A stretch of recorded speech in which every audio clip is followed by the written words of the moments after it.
like World War II stuff because I'm really into that. And why are you into World War II? Are you a Nazi? I'm fucking with you. I am not, but I have family that was. Are you serious? Yeah, my mom's from Germany. Oh shit, should we edit that out? Nah, let me stop.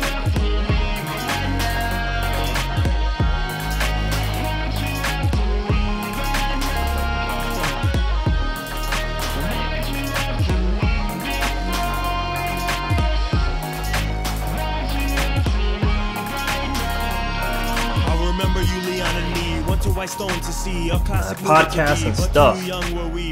We just started. Yeah, I'm here now. Yeah, Ready to do this thing. that enthusiasm. So I gotta wait for the water to kick in. All right, you're drinking that hard water. Yeah. I feel like your face is red already. Oh, really? Yeah. You're like, fuck. We just started. That's just probably my nerves. Being on camera. There is literally no one watching right now because it is a camera.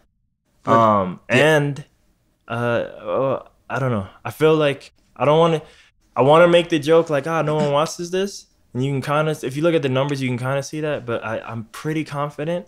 It's going to be sad. You're a musician too. So, you know, pretty confident more people hear this show than hear my music. I'm pretty, like, I've gotten way more feedback on all these shows than I've gotten any of my music. Well, in the future, people will look back on this and I'll be like one of the first guests. There you go. Like, oh, this is before it got big. Booshmanstaff, like 10,000, or Boosh Life. This is Boosh Life. I don't even know my own show. Boosh Life 10,000. Do you know what number this is? Volume? No, because I'm like so far behind. I know 18 came out today, but I don't know what number you are. I should pay attention to this. I don't. I'm sorry. I'm professional. Professional. The most professional, unprofessional. I got that from Drink Champs. I steal all my ideas from that. That's another podcast I like. You should watch. You might like some of it. What's it called? Drink Champs. Drink Champs. You know the classic rapper, 90s rapper Noriega? I don't think so. Capone Noriega. So he's an old, now, by today's terms, he's an old school rapper, right? 97 was his debut-ish year. But they sit around a table, they put all the alcohol ever in the world, and then they deteriorate as the podcast goes on. And it's usually primarily OGs of rap, so it's gonna be people from the 80s and 90s or young 2000s instead of like now our era, you know. Yeah. So it's always cool to just see those people. Sometimes they give you some cool info. Sometimes they're just fucked up, like because they're drinking a lot. Well, there's another podcast right now. It's like Getting Dug with High. Have you seen that? What is that? What is that? He must be somewhat famous because he always interviews. The last one I saw was him interviewing the guys from Workaholics, that show, and they're pretty. I'm very bad at current day TV. But I guess it's very marijuana based. I only watched it because of the Workaholics guys, and I like that show. You know Cypress Hill? I think his name's Be Real. I could be wrong, but one of the guys from Cypress Hill, he has his own podcast. I think it's called Hotbox or something. Hotbox with me, and so it's always in a car, and they got like 5 angles in that car. Car never drives; it's just there, but they're just getting high, so the Hotbox happens. Yeah. But yeah, no, this is a podcast for everything. Deadmau5 used to have one in the same musician who wears with the ears. It was in the same vein as the Jerry Seinfeld one, where they would drive. Yeah, but I don't remember if the Jerry Seinfeld one had a goal, but the Deadmau5 one was always to get coffee and then back. That's pretty much. I watched the Seinfeld one a lot. That Seinfeld one is very. You can tell it's kind of scripted in a lot of ways. Like they edit it heavily. Yeah, I ain't about that every life. So if you're like fuck everybody on this show, like it might stay there. Oh yeah, actually. So all right, I don't say her name because I don't want to put her on blast. But so. You know how there is no 13th floor? You know, you ever heard that? Like, oh, yeah, the superstition. Yeah. Mm-hmm. So there is no 13th Boosh Life because it's been deleted because the person she asked me to, she even after we did it, she asked me to edit out some stuff, and I edited out those lines.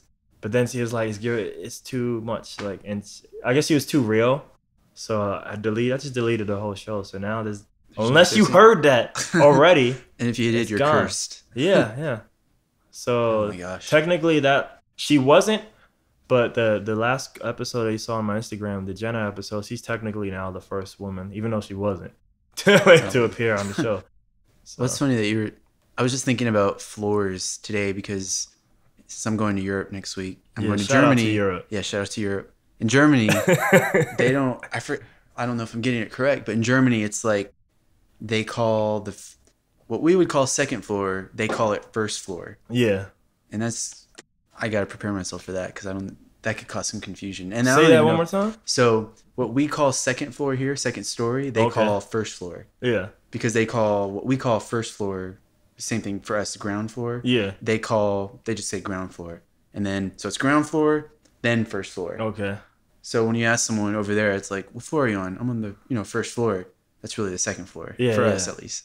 I love that. So, that's one of your concerns. Like, don't worry about it. You'll be fine. Like, well, what if I'm in a situation where I'm in peril and I need to be saved? You're in peril. And the only way to be not in peril is to get to the right floor. And then how do you know with the 13th floor, do they even have that? Or is the 13th floor really the 12th floor? I don't know. And is it by numbers or is it by physicality? I don't know. I hope you have fun there, though, because this is a lot of concerns. Yeah. This is a lot. And it's not even in the same language, so it's like, I don't even know. Why are you going over there again? Just for a friend, you said? With a friend. Visit a lot of like World War II stuff because I'm really into that. And why are you in World War II? Are you a Nazi? I'm fucking with you. I am not, but I have family that was. Are you serious? Yeah, my mom's from Germany. Oh shit! Should we edit that out? I'm not PC. I'm not about that. It happens. You can't. Yeah. No. But damn, I didn't know. I didn't know we were going there. No, but I want to visit some of the German places because I've been learning German the past couple years. In the past couple months, I've been going on level 5 learning German. But I've found that you can't really fast forward that kind of stuff, or you kind of just have to let it saturate and it just happens. Yeah, naturally. we were talking. You have to integrate into the society. Yeah, stuff. And I mean, I'll be able to get by, but when I booked this trip 3, 4, 5 months ago, I was like, okay, from this day I'm gonna learn every day. I'm just gonna cram everything, and it just doesn't work like that. Yeah. And this is in college. No, this is this. yeah. It's not college.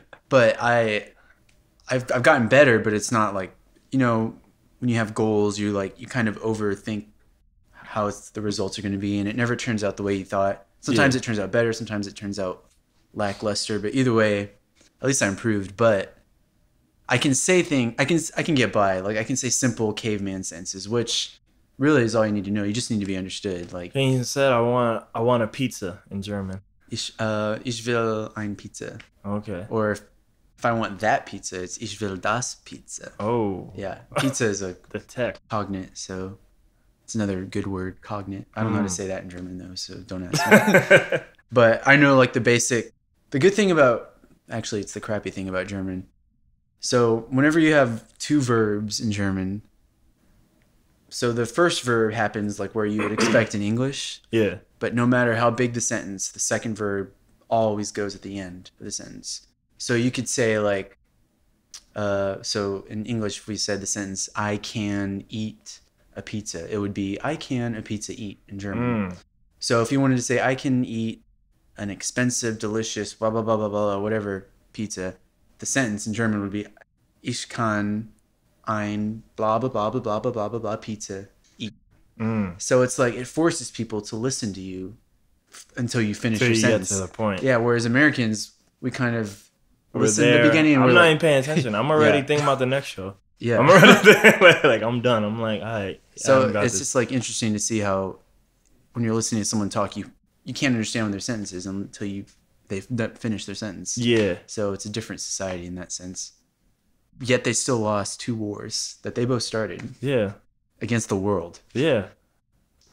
Sometimes if you got to do that, I don't know. Yeah. That's real hard. I'm trying not to joke too much, but yeah, that's crazy. So I guess that Adam is confirmed German just right now. Yeah, confirmed. Well, I don't know if my blood relative was an actual Nazi, but I know he was in the police force for one of the countries that got occupied by Germany. So I think by association he had to work for them. Yeah. But he wasn't necessarily it was probably you with us or die. Basically, yeah. Yeah. I don't think he was actually throwing people in really passionate about that shit. That. Yeah, not to get dark, but yeah, no, for sure. Do you hear any German music? Are you like, do I listen to any currently? Yeah. Not really. I don't even know like who the German artists are, if there are any. I don't know if there are any. There may not be any. I'm sure there are. I don't. Currently right now, there's only two that come to mind, and they're from my time. Though I think one of them's still active. So the most obvious one is Rammstein. Oh yeah, Rammstein. I forgot about that. But you know, I used to like to dive deep a lot. So like, I knew a few German metal bands. Like, I don't remember any of them. I see a picture of the second one. I don't remember the name, but the one I do remember, I believe they were called In Extremo. And it was funny because they sang in German, I believe, but you would almost think they're Scottish because they're in kilts, you know, like, and they have bagpipes in their little metal band, you know what I mean? Oh, wow. So like, they're pretty much Iron Maiden, but with bagpipes. So like, any of the dual harmony melodies that they do on the guitars, like the guitars are doing riff it up, and all the melody is gonna come from the bagpipes. Like, like it would just be like that. Yeah, it was. I really liked them a lot. It made me all sad because I was like, man, I remember how I got into them, and that song I played you about my friend, off himself. He's the one who got me into that in Extremo because he was a big metalhead, so he was always knowing about shit from around the world and stuff. Yeah, but it's funny that you mentioned Rammstein. I remember when I took German in college, and our teacher like showed us this music video of, and it was the song Du Hast. Du Hast, oh and my gosh. Now that I've like That's progressed in the language, like I know that Du Hast means like you have. Yeah. But it also like it's kind of like the old English thou hast. That's where it comes from, Du Hast. But it's also like a double meaning because the verb in German to hate is hassen. Okay. So like you would say you hate sounds exactly like you have. So it's kind of like one of those double sword. Yeah. Double So I think the song is about, it can be double meaning. But the music video I saw for that, it was a live concert. It was just very German. Like they had the eye shadow or whatever. And at one point, one of the musicians shot off some gun that had like fire, and they did a lot of ridiculous stuff. A lot of dildos, a lot of blow up dolls, and a lot of fire. They just came here. They just came here. Texas area. I don't know about. They ain't really come to San Antonio, but like a month ago, my friend saw them in Austin. My friend in Austin saw them. I think he had to drive to Houston though. But the world is smaller now, so like I'm not really following world music like I once did when I was diving into the internet like that when it was all new. But I do remember everybody, when they wanted to be mainstream, and like in a lot of the countries I was hearing, like almost everybody was singing in English if they were trying to really make it, except for the Asian countries. Maybe they're just too far away or whatever. And then Germany was one of them. Like Rammstein's gonna sing in German. And a lot of their pop stars were singing in Germany, but I would go to like Sweden. Not musically, I would go to Sweden. I wouldn't really go there, or like any of the other European countries, and they all had this English stuff. You ever heard of that? They do it every year, the Eurovision, I believe. Eurovision, I don't think so, where all the countries. Imagine like, I don't want to say American Idol, but like, because it's real musicians. It's not like Please Pick Me, but every country, like imagine like the World Cup for music, you know? Oh, okay. Yeah. So like the way we would do it, we would do all 50 states, and like we picked the best song from all 50 states. Kind of Miss America, but for music. That's what it is. Okay. So yeah, they would do that in Europe.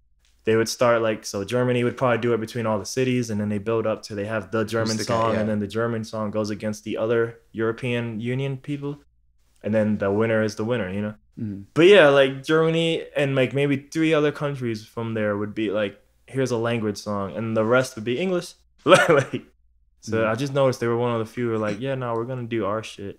Like it's going to be our language, and that's it. They're very proud. They're very proud. And it's not in any way a bad or a good thing. Just that they were just proud people. Yeah. And I remember my first experience with like a German young person, because my grandma, she's German, but that's like a different culture. Is she Benjamin Button?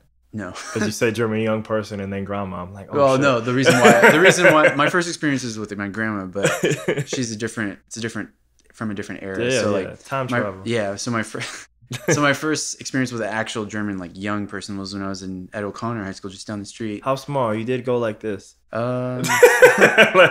was a grown teenager. Okay. Yeah, he was an exchange student, and he was just like he boasted all the time. And it was funny, the year prior we had an exchange student in band from Japan. Everybody loved him. Like he was actually, now he's like an incredible jazz piano player, but like everyone loved him. He got along with everybody, was very like respectful.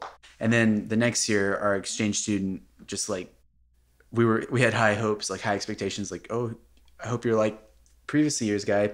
He was nowhere near. Yeah. Like, he was just kind of a terrible person to be around, and just like nobody liked him, and he was arrogant, and obviously it was a bad first impression for the German culture. Well, honestly, the bad first impression was probably the Nazis. For me, growing up, you just hear German Nazi, German Nazi, and as of late, they've been trying to distance themselves from that whole image. As of late, they just started. They just started. Yeah, but yeah. So, and then that's one of the things I'm really interested about going to Europe, is just like experiencing just different viewpoints and different opinions. Because the only places outside of America I've been to, border town Mexico and Australia. And Australia was cool. Damn, that was pretty dramatic, actually. Yeah. I thought it's border town Mexico and Canada, so I was expecting Canada, and you were like, no, Australia. I'm like, that's pretty far, dude. Yeah, it's far.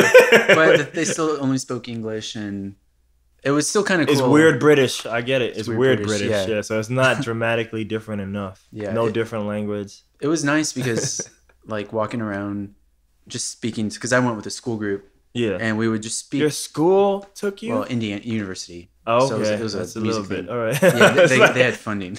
I was like, your school took you to Australia? My school took me to McDonald's, dude. Like, what? Like, they made you pay for this. Yeah. And we had to walk. It was just, you don't have to go to class this hour. Like, go eat, Yeah. But I really love the whole, like, you go to a different country and just talking to your friends and your accent, all of a sudden people kind of like look around and stare at you, and because they know you're not from there, and that could either be a good thing or a bad thing. But I had good experiences with it in Australia. Like a lot of the musical events we did at different, like, their versions of high schools. And there's this one thing that we played at. It was like an all girls school from like kindergarten. It would be their version of kindergarten to 12th grade. Okay. And so we played, and they sat. It was like they were in their school uniforms, and they sat, and basically we played, and at the end of the concert they treated us like we were the Beatles, just because they're like, to them, like, these American musicians, it's like the coolest thing ever for them. Yeah. And that was a cool feeling. And then they wanted to take pictures with us, and we really did feel like the Beatles.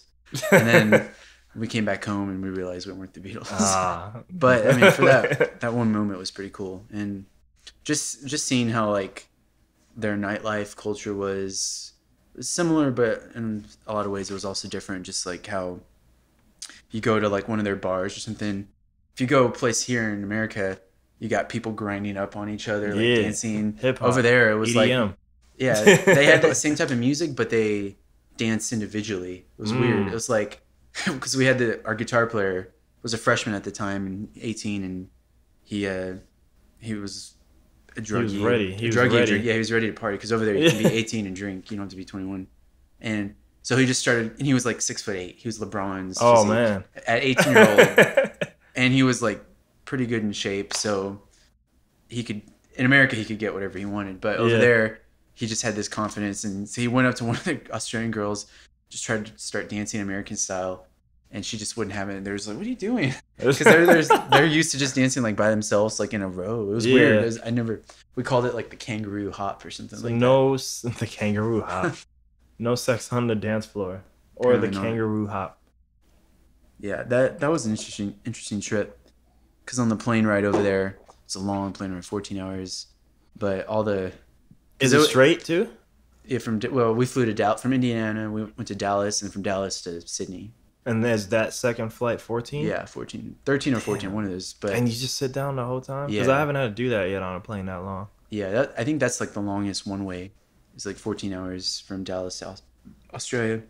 That sucks. But all the kids, because the group that we were actually with, I was in the band, was like the little rhythm section and a couple horn players, and then we were like the backing band for like a 30-piece choir, like a glee club kind of thing, like guys and girls singing like American Songbook and some pop stuff, American stuff. And most of them were like freshmen, sophomores in college, so not 21 yet. So once they got on the Australian plane, I remember I took a nap and I woke up and everyone was just crazy because it's like, what's going on?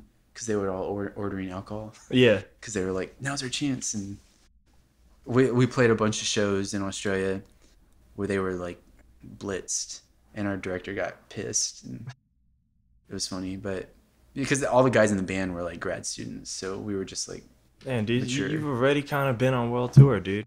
I suppose. So not on my terms though. But you kind of have to make it then, dude. You kind of, because like nothing's gonna satisfy you because Exactly. you've already flirted with these things. Dude, see, we got you warmed up. See, now you're looking this way. Now I'm like, you should bring it this way. Bring it. No. I see. Bring it. Yeah. You don't have to bring it closer. Just bring it pointed this way. Or whatever. Or do that. Yeah. Or that's what I'm. There we go. for. Okay. Yeah. But who am I with today? You are with like metaphysically or just like name wise? Oh shit, that's like a mad answer. You know, I kind of want the metaphysical one. Where are you gonna even take that? Maybe I should. I'll just do it the standard boilerplate. Okay. Today you were with Adam Carrillo, a 28-year-old native San Antonian. Oh shit! Is that too much? 28-year-old native. Is that a thing? The native San Antonians? I suppose so. I mean, before the immigrants came in, like took it away from us.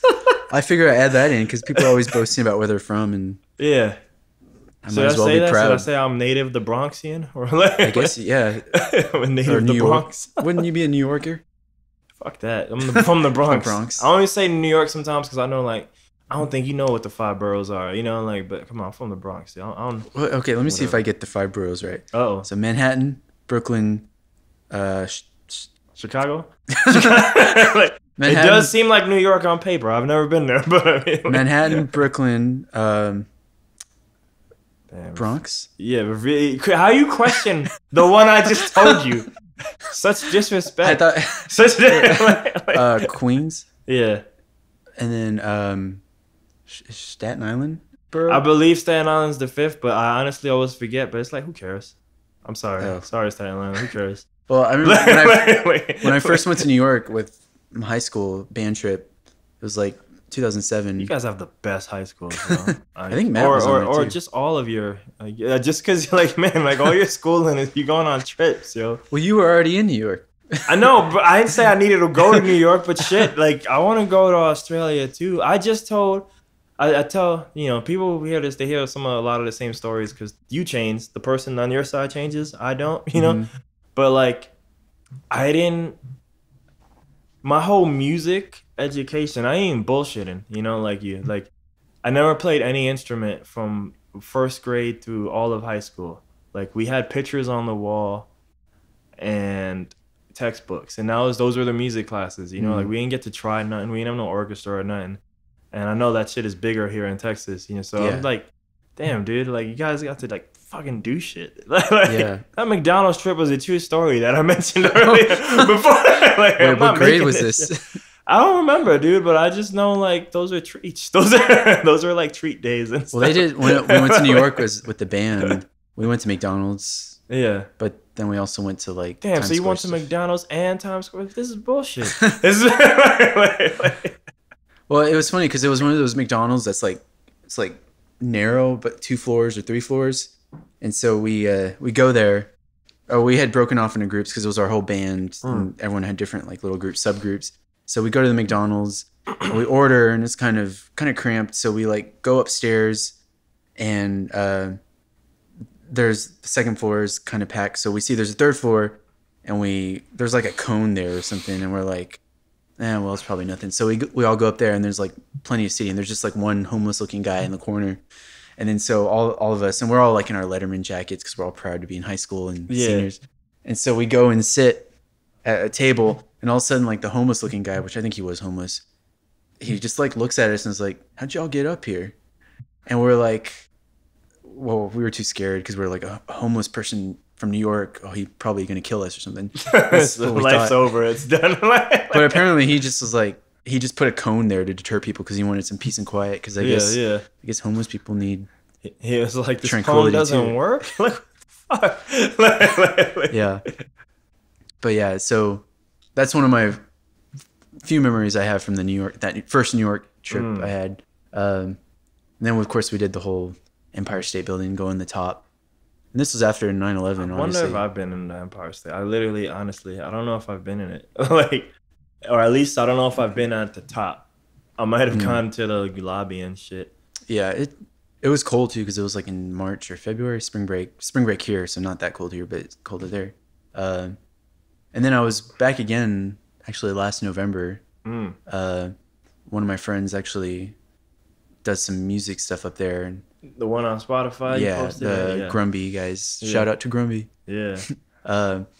Yeah, and he like took me to all these like cool places. And then I met another friend there, and we were, he actually lives right next to, it was random. I was waiting for him to get, after I left the airport and the taxi dropped me off in front of his apartment. He wasn't there yet. He was at a park with some of the other friends he was meeting, and he was coming back, and I was just waiting in front of his apartment, and I looked and saw a sign, and I was like, oh, he lives next to BuzzFeed.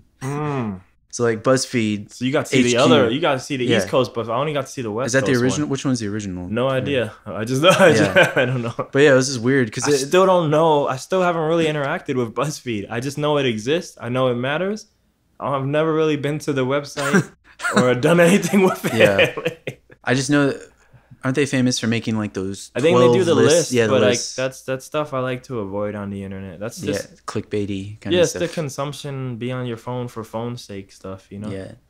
Well, it was because when I was there, when I saw it, it was November of last year, which was like a couple days before the election, and I just remember there was that feud between Trump and BuzzFeed, and I was like, wow, and the world kind of got that much more real to me seeing that BuzzFeed sign, because you know when you see this stuff on TV like thousands of miles away, you're just like, that stuff's happening, but is it really? But you're like, BuzzFeed. But then once you see it, it's like, and the same thing going to like the World Trade Center, all that stuff, seeing the memorials, and I was like, oh man, this is that stuff I saw 15 years ago as a kid, like the church that was near it that got visiting all that stuff and seeing like Revolutionary War people names.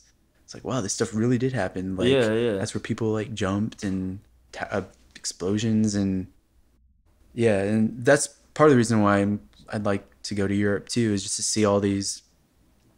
Because my first day there, I'm flying to Chicago because that's where my friend lives, and then it's actually cheaper for me to fly to Chicago and go to Europe as opposed to coming San Antonio to Europe. Yeah. But we're flying from Chicago to Paris, and we're gonna spend like 2 days there.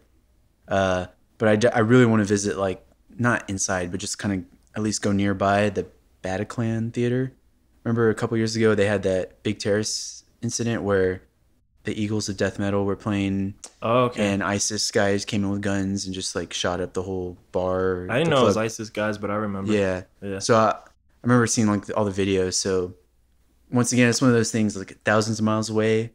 I'm not arguing that it didn't happen. It probably happened. But it just gives a different feeling, a different context. Yeah. Like, oh, okay, like this is real, you know? Yeah, as opposed to just like seeing all this new stuff in the comfort of your couch, like where you're safe and you can make judgments about everything. So that and all the World War II stuff too, because I mean, obviously seeing that, I'm just used to like video games and Call of Duty, which is going back to World War II stuff. Again, apparently. Yeah. The milk, man. The milk. We got to get the number one war, the only war that mattered. You know, like in terms of video game land, the only war that mattered. Yeah. You know, I don't know if anyone's ever tried to make video games off of like Civil War or Revolutionary War, but they probably wouldn't be that fun just because. I'm sure there's one out there, but it doesn't seem to have taken the same impact as any of the other ones, you know? Yeah, because, you know, like when playing multiplayer, and you see someone you're trying to shoot and you kind of like trying to dodge them and all that kind of stuff. And what feels like, you know, the musket style. Yeah. It's basically because you shoot and you miss and you're just like looking at each other while you're doing this. It'd be like super boring. Yeah. I could never it's funny you talked about dodging with those games because that's what the thing that turned me off. Not that I even gave those games a real chance, but like my FPS was like my 2 FPSs. I mean, of course, GoldenEye. That started a lot of us who weren't computer players. That's our first person 64. shooter. Yeah, but then my first real one though, like Unreal Tournament, and I played with Doom. I played with Doom even before, but I'm talking about like where I can actually play people, not because I one player mode for a lot of things. Me being a fighting gamer, one player mode has never really mattered to me for a lot of games unless it's an RPG. But if I can fight you, now I'm interested. You know what I mean? So Unreal Tournament, that was my game. Oh yeah, I remember playing those. Yeah. So all those unrealistic games, Tribe and every of that, you can shoot and dodge for real. You jump and dumb shit like this. But man, Call of Duties, you try running, shooting, and jumping.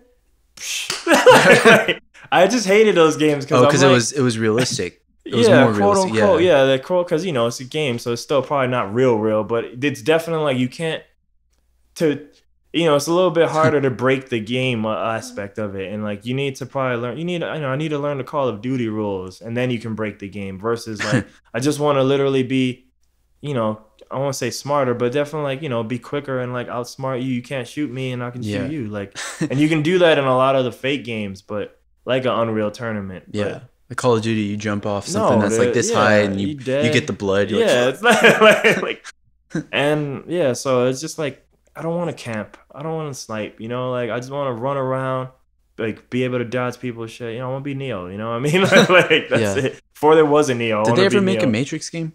Not like that. There might be a game, but not like first person shooter or not a good one probably because we probably remember it. Yeah, I'm surprised. Seems like something. I remember I saw those 3 movies. I saw them in like the worst possible order. I think I saw it 3, 2, 1. Really? The Matrix, yeah. Like it was. Does that movie even have an impact on you the way you saw it? Then, well, it's really weird. I remember the first DVD my family ever got was The Matrix, but I didn't watch it. I just remember my dad bringing The Matrix. I can still remember Neo's the picture of him or whatever. And he got it, and we didn't have a DVD player. It was just, our computer. My dad's a Mac guy, so I grew up on Macs. And so I didn't want to watch it for some reason. I was young and just wanted to do something else. And a couple years later, I remember The Matrix Reloaded came out. I was like, I'm not going to watch this. And then a couple years later, the third one came out. Or I think it was like the next year, actually. Third one came out. And I was at my high school, and I had transferred from Rudder Middle School to O'Connor High School, and they didn't feed into each other. So I didn't have any of my same friends. But one night, my friends who I had from the middle school that went to Marshall High School, they were like, hey, Adam, you want to get together? We haven't seen you in a few weeks or a few months. And I was like, sure. And they were going down to River Center to see the third one. Yeah. So it was more about just hanging. Yeah. And so I go and I watch it, and I'm just like, I don't know what the heck is going on. And then on TV, like a couple years later, the second one was on. I was like, I'll watch this. And then I eventually saw the first one. And I was they all made sense after that? Not necessarily. But the only thing I do remember is that the first one was like, this one could have been good, and that's it. Like if they had just stopped at the first one, it would have been great. Yeah, yeah. Like they didn't need to keep I think to a lot of people, that's how we remember them. Yeah. It's like there is only, the Matrix trilogy consists of one movie. Yeah. It's kind of like Back to the Future. Like the first one, yeah, it does leave on somewhat of a cliffhanger, but like by itself, it's standalone. And I'm trying to think of some other movies that are like I'm trying to think. It's back. I can't remember what the pop culture thing, because I see a lot of things young, so I didn't get to be influenced by pop culture when it comes to Back to the Future. I definitely always liked 1 and 2, but I can't remember if Back to the Future is one of the weird ones where people like 2 more than 1. Like the consensus, but I can't remember. 2's the one where they go in the future. Yeah. And it's like 2015. I remember, but I'm trying to remember if I forgot what the world thinks is the better movie. I think it's the 1 or it's 2. probably the first is it the one? Yeah. Is it one? I mean, growing up, like I always liked when the second one was on TV, because like as a kid, you like futuristic things. Yeah, yeah. The almanac. The shark. The almanac. You know, and I used to hate the third one just because of the Wild West. Same. I don't know why. Same. Like, I didn't want to see that because there's nothing cool, man. That's not like, especially for a child. Yeah. Unless you're that one child who really romanticized cowboys, you know, or in school growing up. Remember they used to try to make you read The Indian in the Cupboard and stuff like that.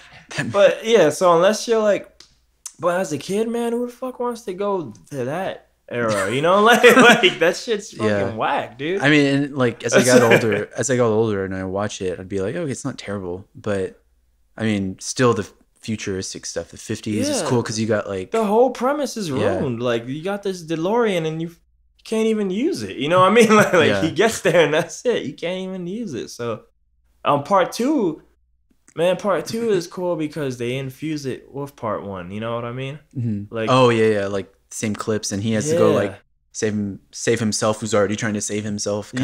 So that's pretty cool. It was kind of weird later when I got older. It's like, oh man, it's incest. Like his mom's trying to bang the son. She ain't know no better, but just saying. You know? It's funny how a lot of that stuff has been in pop culture over the past like 20, 30, 40 years. And people like different movies like Star Wars. Same thing. Yeah, they just kind of grazed over it. It's funny. I'm big in that I love all that stuff, but I'm not big in that I know the history of everything. So I don't know if maybe he didn't know that they were gonna be brother and sister yet. Yeah, maybe it hadn't even been developed. Yeah, that plot. Yeah. So if he didn't know, then that totally makes sense. And now it's just a weird retcon, you know. But I mean, in the end, it's kind of weird, you know. But at the same time, even if you limit it to the story, they didn't know.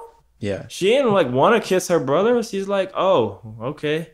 And was it on the lips? I can't remember. It was on the lips, right? Yeah, you know, and it was just kind of like a little more. It's like you didn't know, because I'm sure if she knew, she probably wouldn't have done that. You know what I mean? Like, and to that, like I know a lot of families that just it's a culture they do kiss on the lips. Oh yeah. Or not? Well, I remember growing up like it's funny, man, because I don't kiss nobody, even girls I like, because no one likes me. But anyway, I think growing up, I almost feel like my family, at least when I was a kid, it used to be like kissers. I feel like, and then you get older, or you get to a certain age where it's like, this is weird, because I guess you start to become cognizant of all that, if that's the right word.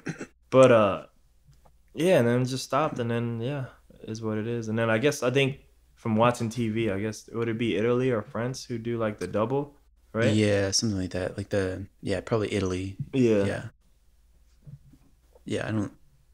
I just try not to think about that stuff. Do that in Germany. I want you to do that to everybody you meet. In Germany? Well, I think Germans are actually kind of cold, like colder than Americans, like in terms of showing all that kind of emotion. Like French, from what or at least the stereotypes that I see on TV, is that French and like, you know, Spaniards and Italians, they're very like affectionate, and I think Germans and Brits are kind of just similar to Americans, like don't touch me, I have my space.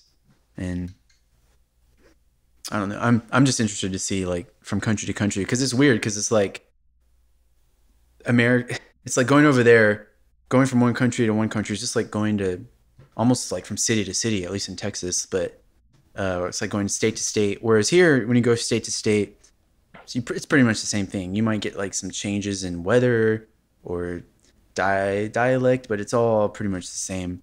Whereas you go up there, it's like, I'm curious, like the border between Germany and France, like when you go, like, is it just immediately switches to French and then like German, or is there like this hybrid blend like on the border, like near the border towns and stuff? Like, how does that work?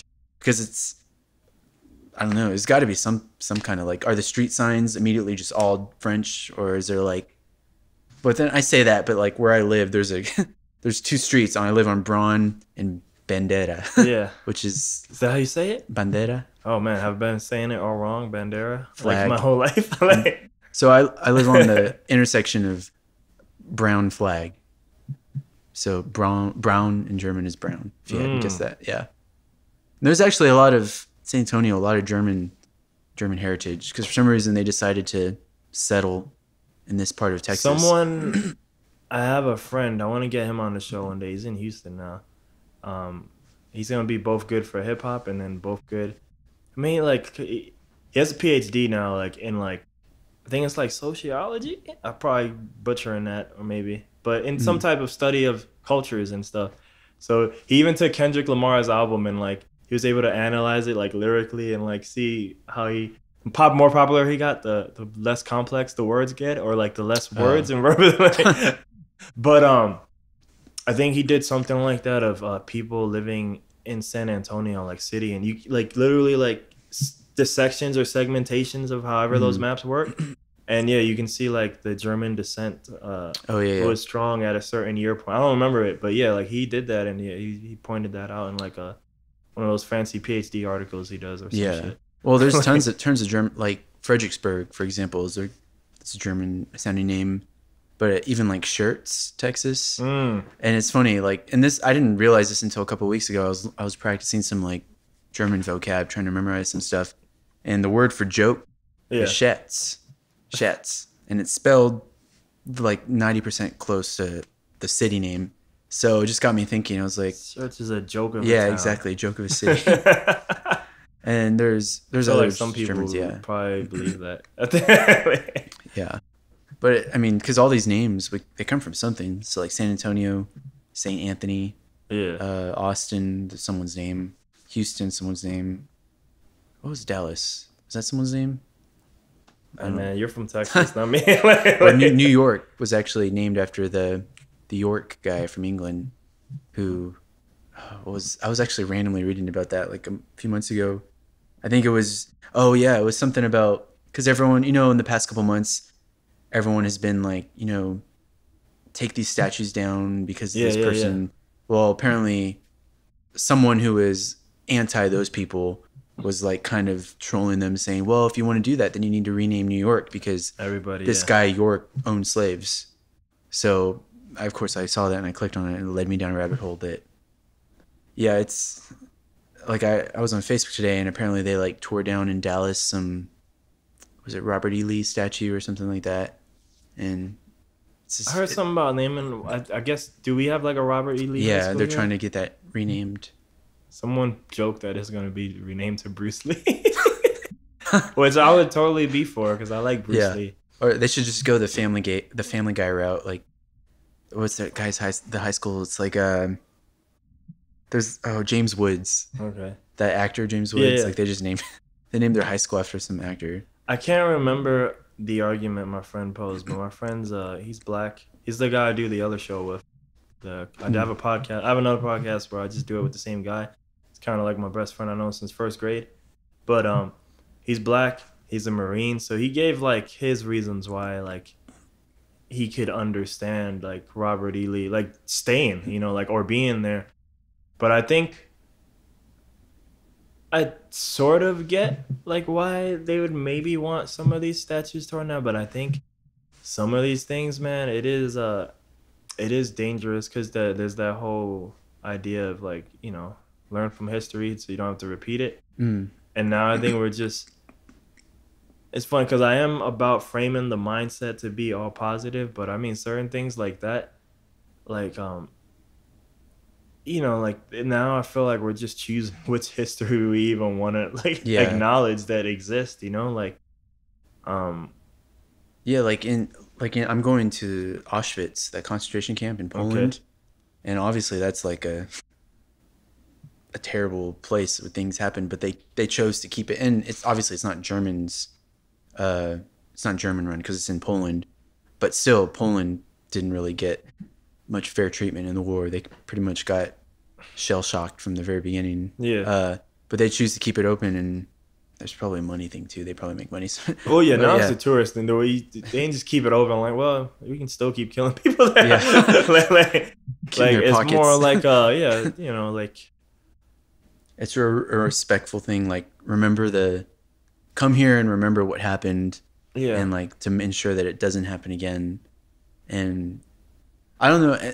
I've talked to some people about this, but I think a lot of us don't, and myself included, a lot of us don't know 100% what happened with historical events because we weren't there. Yeah. And basically what we do know is from what we've read or what we've been taught in school. And I'm not saying that like schools are teaching us the wrong stuff. I'm just saying it's like there's always like some type of filter that whatever happened goes through. Our textbooks are totally different than Chinese and Europe and everything, you know what I mean? So yeah. because like, so take Robert E. Lee for example. Like I remember when all this stuff was first starting a couple weeks or months ago, I was like, Robert E. Lee, I didn't really know much about Civil War stuff, and they were portraying him as like, this guy who's just fighting for the slaves, or fighting for the usage of slaves. Yeah, like he wanted to, and that's it. And I was like, well, I guess that's bad. But then I looked it up and I was like, basically the main reason he decided to stay with the South was because that's where his home was. And like he felt he was betraying his people. And when I read that, I was like, oh, well, they don't really tell us. And I'm sure there was other reasons. Maybe he did want slaves too, but you never hear that part about like and defending. Especially if we're being taught. I don't know how it was for you, but I'm learning all that stuff. And maybe me being in New York, the North, yeah, you learn that shit like real young over there in the textbooks. And I think that's the filter we see it through, especially like we're all minorities over there, Yeah. I could be wrong about this, but honestly, I feel like I didn't meet my first white person. And even some of my friends confirmed this too, because I took 2 buses and a train, like to high school every day. So I feel like I didn't meet my first white person till high school, because we were kind of going to like a private high school, so it was better on paper. So got to meet white people finally, and I was like, oh, okay. Like, but what was the name of your high school? Was it like a PS something or? No, I did all private, so I went to all like Catholic ones. My mom wanted me to be safe, and I think in the long term probably worked out for the best. But I think when people talk about private schools, man, I don't know how those schools are now. Maybe they're better or good, worse. But I think when people talk about private schools, I think the 2 that I ended up at, I think the main benefit they really had to offer was safety versus like the point of going to a private school is usually because it's better, or they have more things or because I'm like, I didn't get to fucking play with music. Like I said, like I was in private school and I didn't get no fucking musical instruments. I think my friend, he went to a lot of these bad. He did public all the whole way through, so he did he went to Stevenson High School, I believe it is. It's right next to where I live. I lived at Stevenson Commons. Yo, metal detectors. Oh gosh. I would get home all the time. Fucking cops every other day, I swear, like, because all the gang members went there too. So it was a rougher high school for sure. But like without question. But I feel like they had the trades in there too. So he said I think he got to learn like some piano stuff there too. And I'm like, man, I ain't have access to none of that shit. So like I think sometimes people hear private school, and maybe some of these private schools, and now that I'm in Texas and other places, maybe private schools really are elite. But man, and where I was at in the Bronx, like the private schools there, you're paying for safety, because a lot of the gang members probably can't afford to go to your school, and that's pretty much what you were paying for. Because now when I looked about, all kids are gonna be rowdy and silly, but yeah, we just never got to do, or we never, for the most part, had a lot of the violence that was going on at their place, so. Yeah, see, that's some stuff like I can't even, because like I grew up in, this school system here that's very like, I don't know what the word is, but it's just very not like that. Yeah. Like the thought of there being like that type of violence or any kind of bad stuff was out the window. Like it would never happen. So just growing up in that, but so it's like we all have these different like viewpoints because of our experiences. And that makes it hard for us to, whenever there's like these political, cultural debates, like all the stuff that's, flooding our country today. Yeah. It's like, yeah, we can all have these opinions, but they're all like biased in some sense because, like I said, we all have different experiences. And we just have to come to the point where we just all understand that. We're like, okay, we have to understand that we all have different experiences, so we can't. There's no possible way for me to understand the plight of an African American, and vice versa, for them to understand the plight of me or my background. There's nothing wrong with that. The thing is, when there's some injustice going on, that's when things need to be done. Like, but for me personally, when it's just like some trivial stuff, then it's just like, come on, man, get a life, or like, who's got time for that kind of stuff. But when it's like the stuff that's really deep and like really affecting people's lives, then I think people need to put a foot forward and say something. But any trivial stuff, it's like, nah, I don't have time for that. I got you. I'm trying to make a career of music. I feel you. All right, and then that's a good thing. So I think we went on this whole tangent. I still don't think you got to say who Adam is. Oh yeah, I think. But that's good. Yeah, that's good stuff. So Adam is, at the end of the day, is a musician. That's pretty much all I'm thinking about all day. Music, how to get better at it, how to, I don't know, basically how to make a living with music. Yeah. And be happy and be, wake up every day and feel okay with it. Because there's been some days where it's just like, man, did I really pick the right path? Or should I have all the time? Yeah. I think I say that all the time. Should I have done something else? But I mean, it's funny because I get the opportunity to have those thoughts because I'm in such a blessed environment. Like I live in San Antonio, Texas, in the United States of America, where I can choose to have that problem. Yeah. Where I'm not like if I was in Saudi Arabia, if I played saxophone, I'd probably get killed because, just their whole Sharia law is based on like certain types of music banned. So it's a good problem to have, but like, the whole hierarchy of needs things, it's like when you have all your needs, you can start worrying about the trivial, like, the wants. Yeah, the wants and desires, the tangible stuff. But since I'm there, I might as well worry about it. Yeah, for sure. So, yeah, I'm a saxophone player. That's what I started on. That's my instrument of choice. You've heard weapon of choice, that phrase. So you really chose it? Yeah. At what age? 11, 6th grade. Like right how when does that work? Start. You're in 6th grade and they just like choose one? Yeah. Well, what had happened was, so I was in middle school, and the first day of school, I joined band just like all the other kids.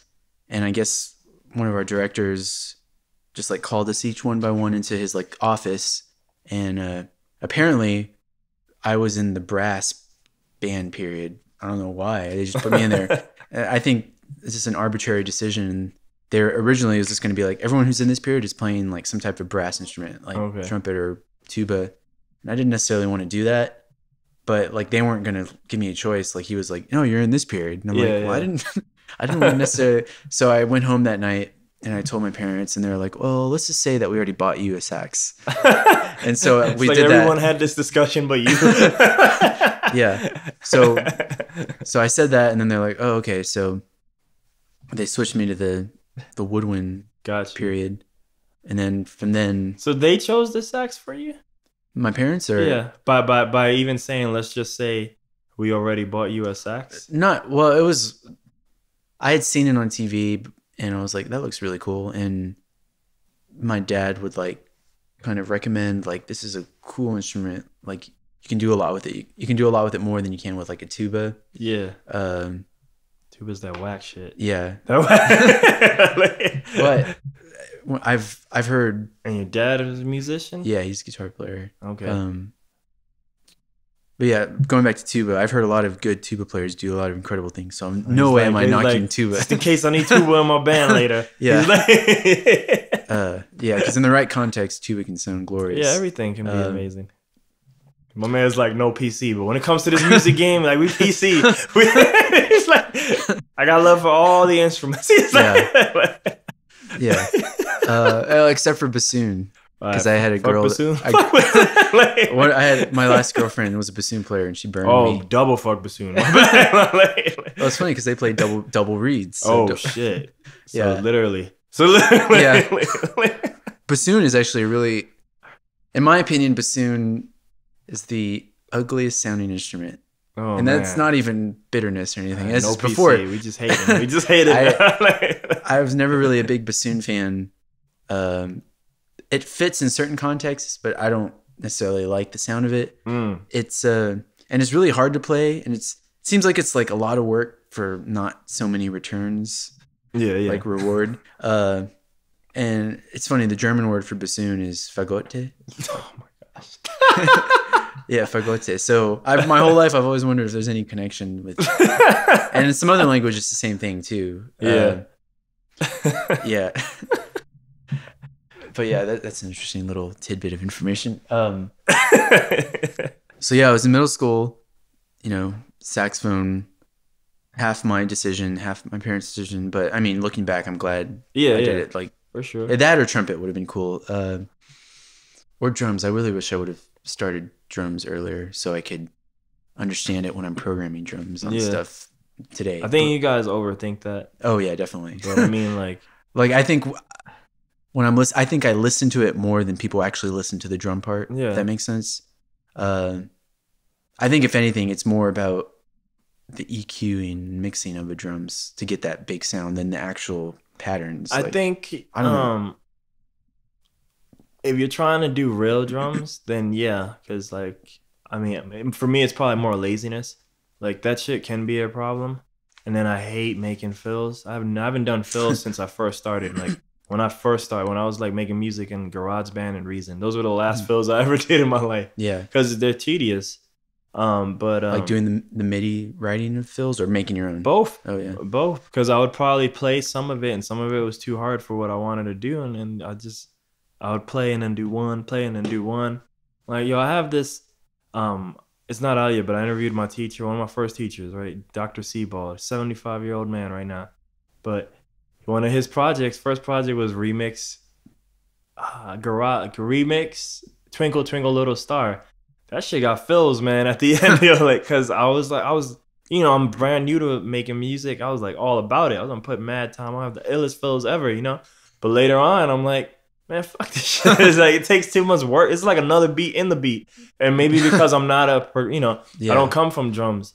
So like, I think for when you're doing when we're doing the normal music, you know, the pop music, where we were just the beat music. Yeah, I think because, you know, the dumbification of all music. I won't be the hater like I normally am, but you don't need fills. You don't. Yeah. You can, but like now, like you do a little. You can even do like, oh shit, he did 3 hi-hats. That's a fill. You know what I mean? Like it's just something that's because it's kind of different than the rest of it. You know, like you don't even got to do a real ba ba ba ba fill. You can just do and then for like a second.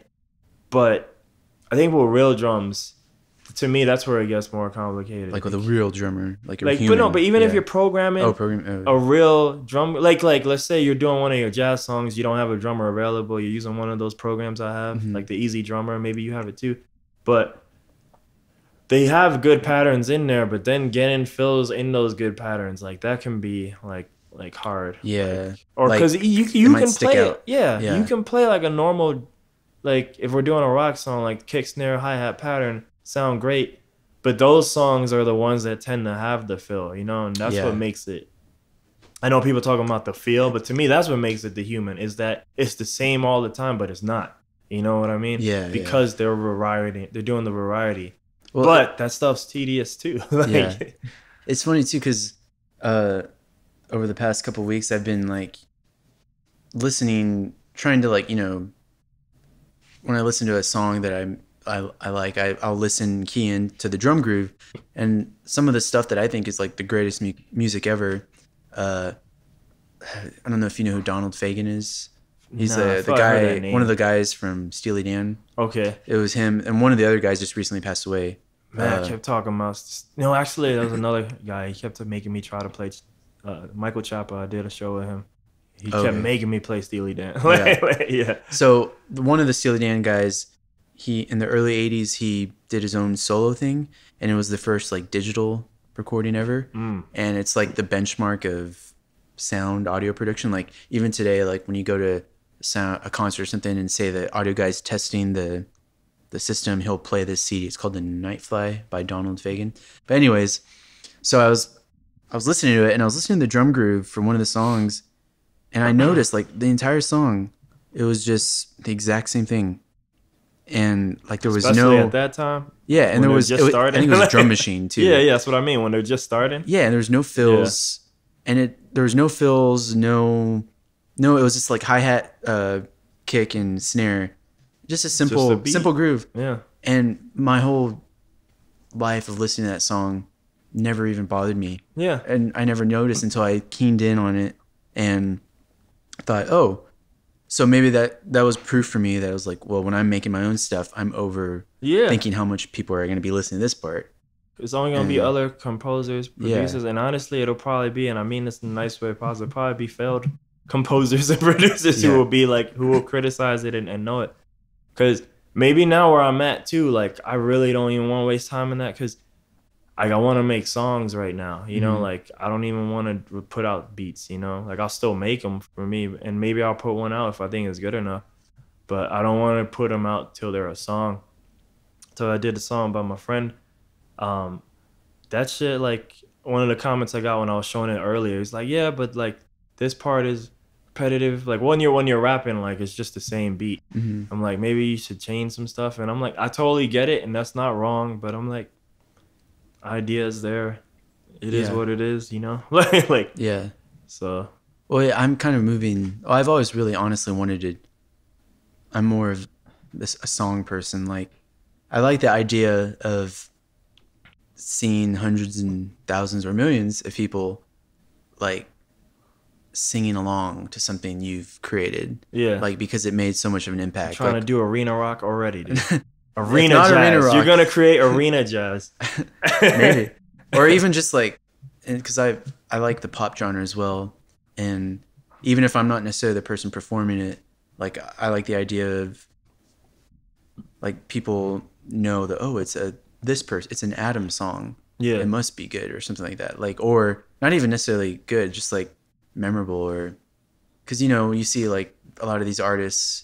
They're on stage, they're playing their songs, and it pans to the audience, and you see them singing along. Yeah. That's a lot of emotional connections he made, you know, and he probably just made that sitting on the toilet or something. and is that where you make your music? No. No, but maybe you think about it. Yeah. Not necessarily right. But one of the problems of being in like the creative endeavors is that for me, it's been getting over self-loathing or not self-pity, but just self-hating about your creations, because that's why I tell everybody, put them out, man, because to me, that's the easiest way to get over it, you know? You're the only one of the, man, there's a few things I want to touch on before we get to the life questions, because we're real good at tangenting, and we're real good at, and you got good shit to say. But you're the only one of the boosh kids, man, that and that's probably why you played with us the least. I used to call you like, you're like the extra musketeer. You know, it's 3 musketeers, but there's that fourth guy. I don't know what the fuck the fourth guy's doing that he doesn't get to count. Why they can't call it? But I just always assume like, man, he's better than that. But if he's not free, you know, like, he'll show up. You know, like, I'll give you $5 if you can name all of them. Oh, I don't know any of them. Okay. I can't name one of them. Well, it was a show on TV. There was a movie with Leonardo. Have you ever seen the Man in the Iron Mask? It's about that. I don't know if I've seen that. No. It's actually pretty good. But it's like, I know one of them is called D'Artagnan. Yeah. I don't know if that's one of the three or one of the outsider guy. Yeah. But I didn't understand that either. I was just like, why does it, like, can they not count? Can they not count?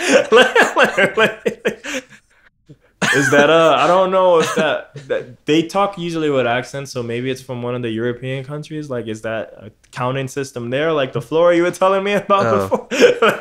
They're like, it makes perfect sense. 3, you know, like if you say so, you know, because he's one of them's ground level, maybe, you know, like, he's the leader. He doesn't count. Who counts the leader? Yeah, you know what I mean? Like, well, speaking of tangents and numbers, I don't know if you ever saw Inglourious Bastards. Yes. Remember how they're in the bar? And the guy who's disguising himself as a German, he's actually British. Okay. Michael Fassbender, you know that guy? Yeah, Magneto. Yeah.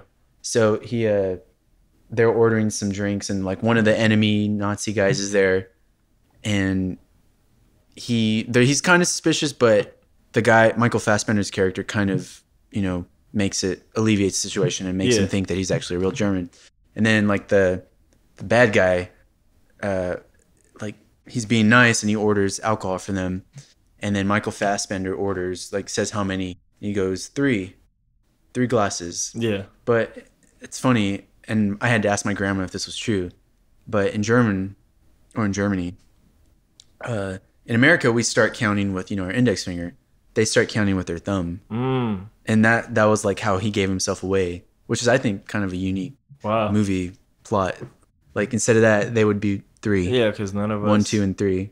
But it's weird how we start. If you think about it, it makes sense to start there, right? Like, because you start from the left and go to the right. I want to say I start there too. Are you German? I know. Man, is the Puerto Rican story a lie? I've been telling myself. Yeah. So I've just been the past couple weeks practicing, like, doing this to act like a real German. Are you gonna try to be? Yeah. Are you gonna do some shadow government shit? You're like, I gotta infiltrate. Are you gonna be like that famous like talk show host who claimed to be an FBI agent? So like, camera. Was it the Gong Show guy? I think it was the Gong Show guy. Oh. They made a movie about it where like the government denies it, but he always says like, even though he's a famous star or whatever, he was a double agent at the same time, like during like the whole, I think, the Cold War, right? And like that whole Russian stuff. Yeah. It's like, but it's a good cover. I think the reason why I even started all this was because you're the only one who, like, I used to always describe the Boosh kids like everybody's pretty badass and they're all better at what they do than probably what I do, but my only difference was I do shit. So that's why I was able to like make this group, because no one's playing live with their music anyway. No one's playing live, or no one's putting out shit, or no one, even though everybody's dream is probably to make it, but no one's doing it, So like that's my only thing. But yeah, you're the only one who and you weren't doing it when I met you, but eventually you got there. Like, yeah, you have an album out. You have a fucking physical copy. I don't even have that, but I also have no interest in that. But yeah, I don't either. I'm not near, but mine. Like but you have it though, and it's like it's cool. But I don't like for that long goal of quote unquote making it. I'm like, I'm not even worried about physical, like for ever maybe. But but no, you have your own thing. You're the only one on the Spotify's and other stuff that are out there. Like you're the only one probably. Like, dare I say, are you make a living from like music, right? It may not be your music, but you kind of like that's your main job, right? Pretty much, yeah. And you do it without teaching, which like disqualifies the rest of the, but we're like, well, there's 3 of them raising their hand, like, oh, okay, yeah. So like you're the only one who's kind of been able to make it happen, like to some degree, and that's why I would always be mad at Matt, because to me I feel like you guys have, if you want to say, different colors of the same skill set, but then you go into who Matt is, and that's probably why. But it's literally like that whole movie with Eddie Murphy and Dan Aykroyd, right? Oh, where they switch. Yeah. I feel like their whole point was to prove it doesn't matter who's here, like that scenario. Yeah. I just, with Matt, it's probably the attitude that would need to be switched. But like, yeah, he has the same skill set as you. He probably needs. He should have the same success, But yeah, like you're the only one to be able to fucking do your own stuff. Like it was to do my own stuff.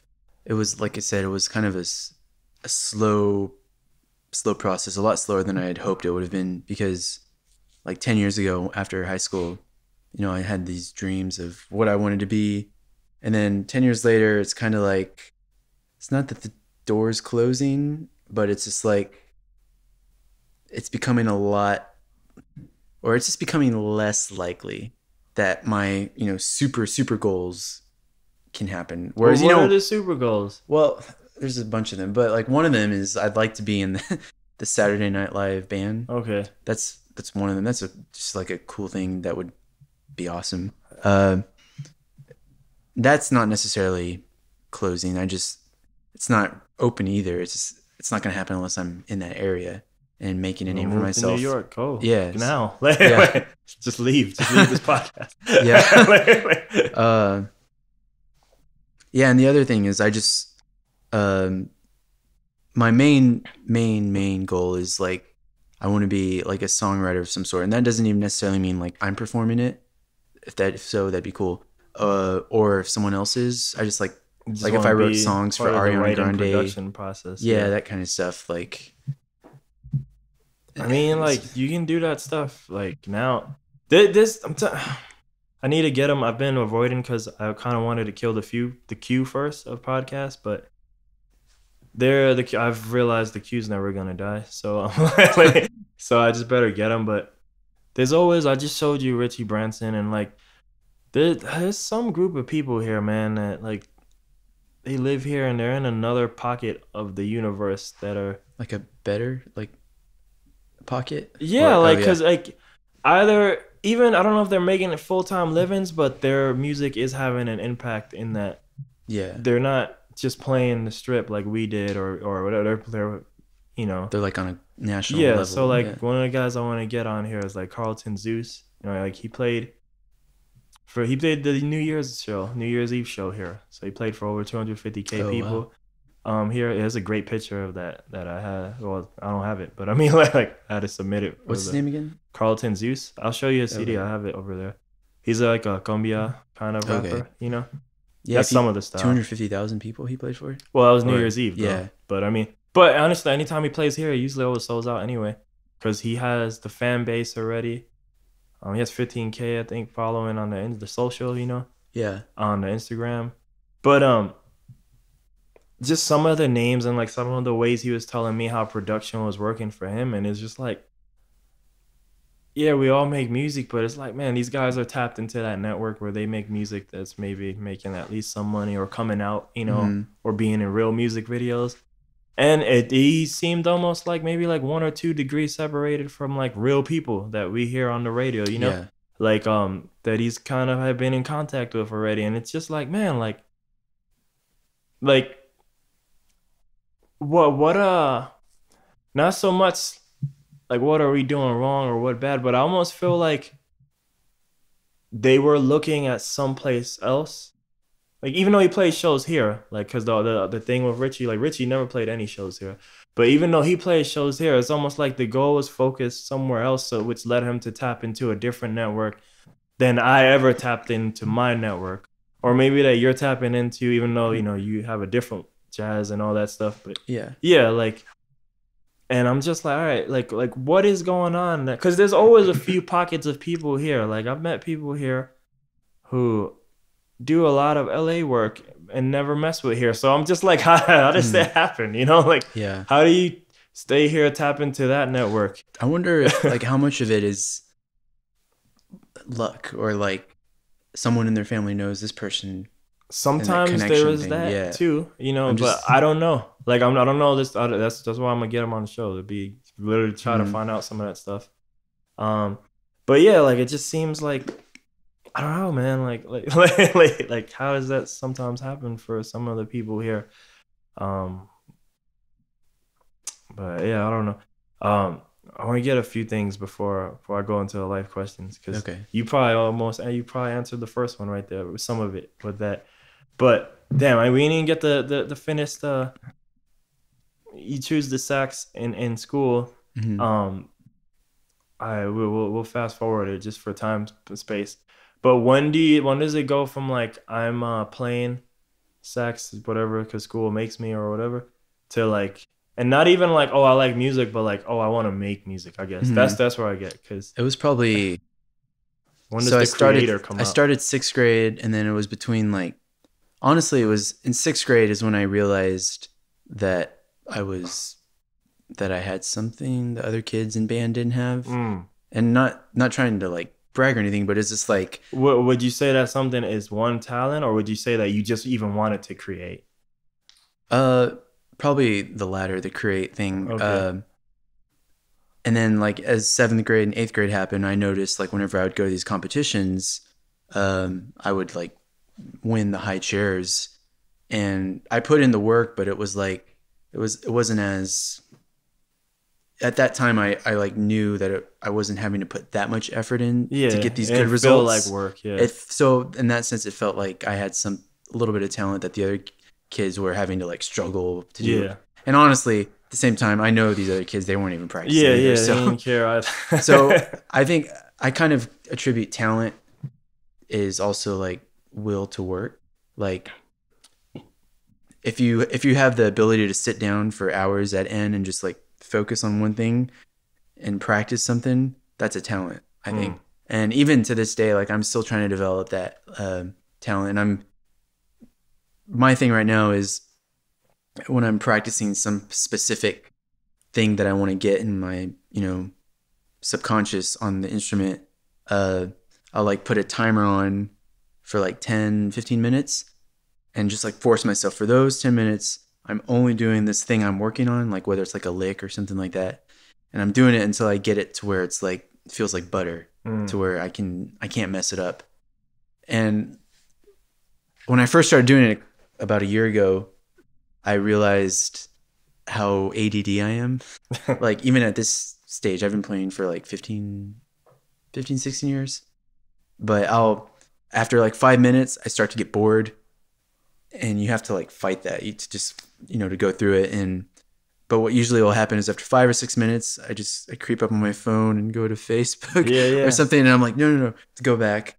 And it's really tough, like that focus to do. And I wish I would have had this level of focus, even if it's not where I want to be at back like in high school days, 8th grade, because then I would have even made more progress. But I can't really think that way because yeah, it's not a good train of thought. One, you can't do it, and two, it'll change everything who you are anyway. Yeah. So but yeah, so 7th and 8th grade was when I realized that like I can actually like I could see myself getting as good as the pros, just not then, but it would be years down the road. This is possible. Yeah.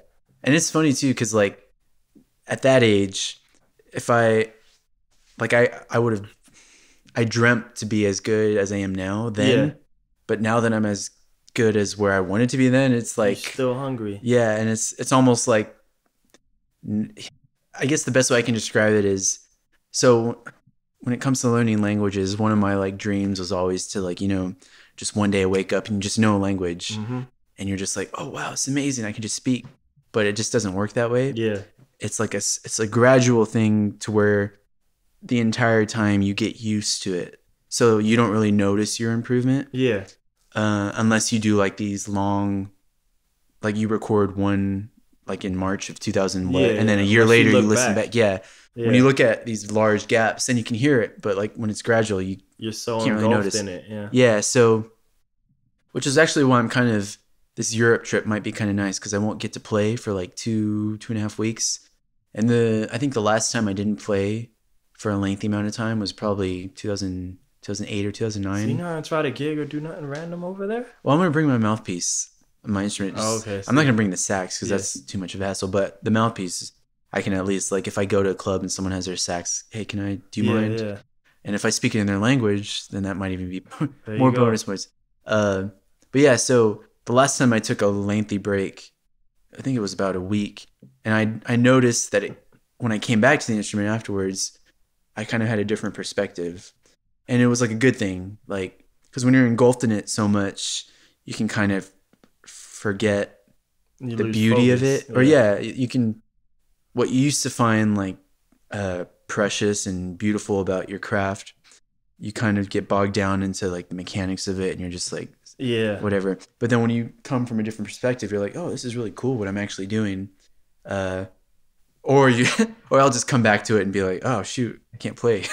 Or I need to do my scales again or whatever, to get my fingers back. But at this point, I don't think that's gonna happen as much. It might just be like one day of I need to maintenance. But other than that, it's like I'm kind of looking forward to that. See what it's gonna be like when I come back.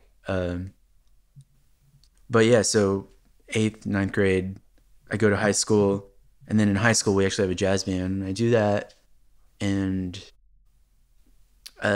in high school my goal was like all-state jazz band, Texas all-state jazz band.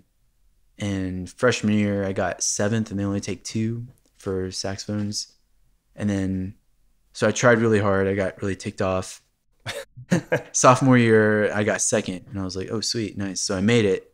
And then junior and senior, I still made it again.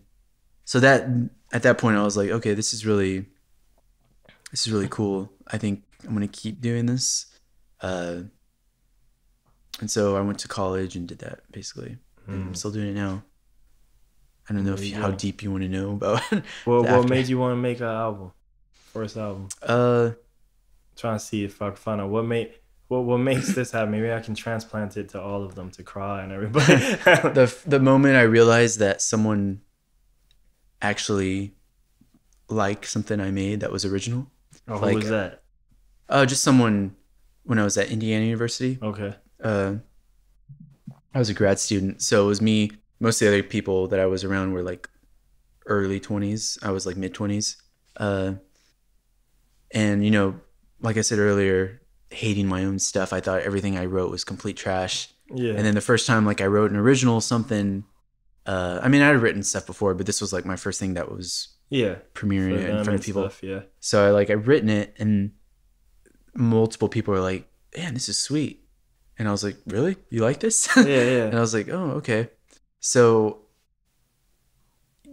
basically using that as fuel, I was like, well, I guess my stuff isn't that bad. And now I kind of have a formula where if I listen to something I make and I don't think it's great, but I don't think it's terrible, then it's probably good enough for some other people. I think, like that's the beginner artist, no matter what the profession. Mm-hmm. Like I was like that in the beginning. The way way before I knew you. And I think most people, the person I interviewed yesterday, she talked about that for her painting and stuff. But I mean, not everybody needs to be as extreme as me, but I'm a big believer in just putting everything out. Mm-hmm. And it comes from this marketing concept of, it's happened to me. It's happened with me with one of my songs, and maybe it's to you too. You know how you're like, man, this song's awesome. Maybe it doesn't get the response you wanted, but that song you think sucked, and that shit's the one people care about, you know? Yeah. So that's happened to me a lot. And that comes from this idea of it doesn't matter what you like, the market decides what the market wants, so that's why I'm a big believer, just put everything out. Don't put shit out. But I mean, like, if it's done, and just because you think, man, this shit's, whack or whatever, but if it's done and sounds good and like mix wise, everything, just put that shit out. You never know. Yeah. Because, they might like, a good modern day example of this is I have my love-hate relationship with today rappers, but there's a guy called Kyle. I think he's like a singing guy first before a rapper. But he comes from that, auto-tune-y, maybe no substance rap, and he had a song with Lil Yachty that he didn't want to put out. Lil Yachty's kind of blowing up, but he looked at Lil Yachty in a sense like, I don't know if I want to be associated with that. And I'm like, you are doing the same thing, but even you are like, man, Lil Yachty's another level of this, whatever you want to call that music, Yeah. So he was like, I don't know if I want, and his whole crew was like, man, you're an idiot, just put it out, blah, blah, blah. But anyway, because he was doing a song a month he wanted to put out. But he puts it out, and the song blew up, and now Kyle is wherever he is in his career. Like, he's way better. But I found it hilarious. That I was like, man, fucking Lil Yachty's peers are looking at him like, I don't know. I don't know if I want that song, because I don't know if I want people to think of me like Lil Yachty. Yeah. So I found it hilarious, but I was like, two, it's an same example of that. Like, this song maybe sucks, but put it out, and it's just bigger response than any song he ever had, Probably because Lil Yachty was on there, but I mean, still, like, it blew up and shit. But yeah, it's always the stuff. Like, I was actually watching an interview the other day, some other artist, and he was talking about like relating how a lot of his fans like songs that he didn't think were going to be the ones. Yeah, and he relates it to like comedians who like tell jokes like. Yeah. Like, usually the one that they don't think is going to get the biggest laugh gets the biggest laugh. And it's just weird how that kind of stuff works. But yeah, I just like the whole putting your stuff out there thing. Like, I think if you're a decent enough person with good musical judgment, like, you're not going to allow yourself to put out, crud or anything that's going to, it might not be like... It might not take off, but I mean... But it's not going to be something... That's my biggest fear, is like putting out something there and being revealed as a fraud. I forget what they call that, but it's like there's a certain syndrome that people have, and it's... I remember talking there's this bass player, actual stand-up bass Oh, player, right, yeah. Indiana, that I used to play with and talk about a lot, or talk with, and he turned me on to this thing. I forget what it's called, but it's like a lot of creative people or people who make creative stuff have this fear of being revealed as fraud. So like, I think I used to feel like this too, but again, a lot of this was in the beginning. But continue. But yeah, so it's like with me, my biggest thing is like, I'm afraid that there's like this kind of, currently there's this way people think of me. Yeah. And like, oh, this is Adam, he does this and he's good at this.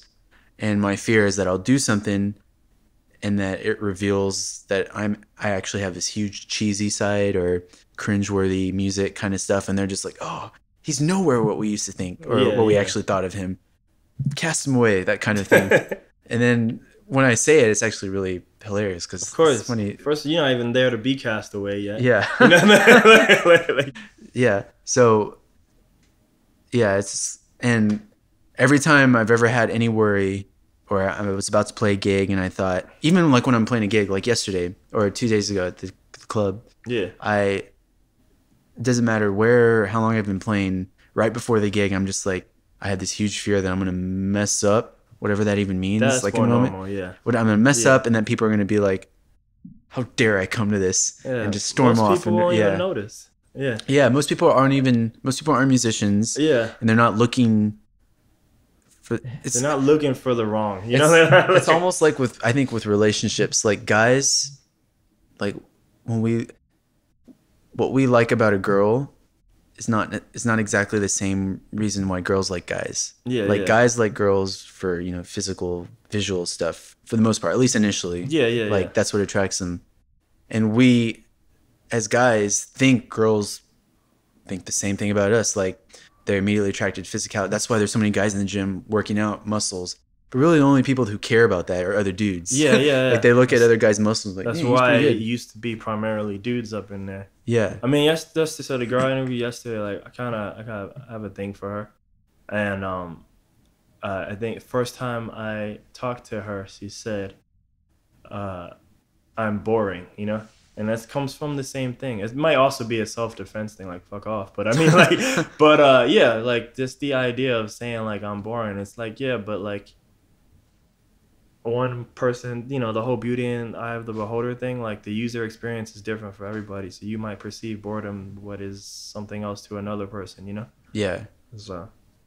Yeah, and so I think maybe like the whole guys girl thing can be attributed to like musician audience. Yeah. So like, especially in jazz, like more so in jazz, because as jazz musicians, we think we're all, the solos are all cool and that people are going to like all these hit patterns that we play. Yeah. Whereas the audience member probably doesn't even know it's improvisation. They probably like the musical layman who comes to listen to a jazz concert, they can't tell the difference between when the melody starts and when the improvisation start. Yeah. They just see, is anything sounding annoying, or does he look like he's having fun? That's all they see. Yeah. Like, does he look confident whatever he's doing? Like, they don't know the theory stuff.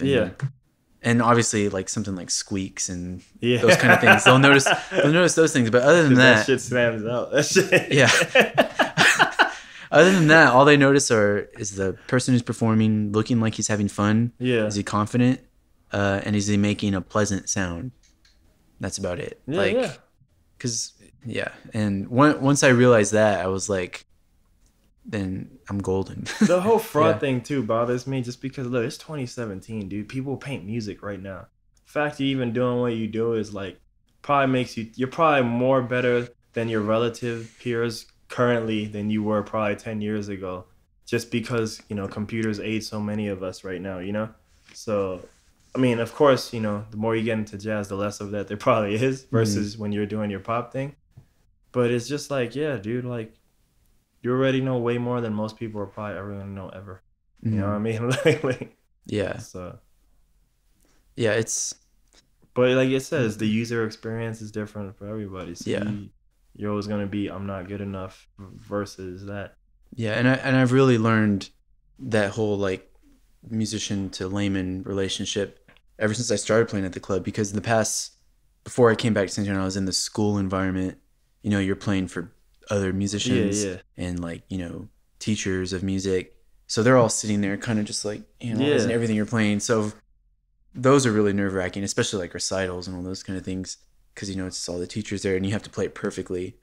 But these kind of things people are just drunk. Yeah, so that's more reason to do whatever Sometimes you want. Sometimes the band is drunk. Yeah, so more reason to do whatever you want and like test and experiment shit, because it's probably gonna be fine. Or if it isn't, it's still fine. You know what I mean? Yeah. Like, yeah, it won't be as embarrassing as probably my worst moments were just literally Tommy Wong. I think like 2-3 times has kicked out the plug and the music stops. So that part sucks. You know what I mean? But like.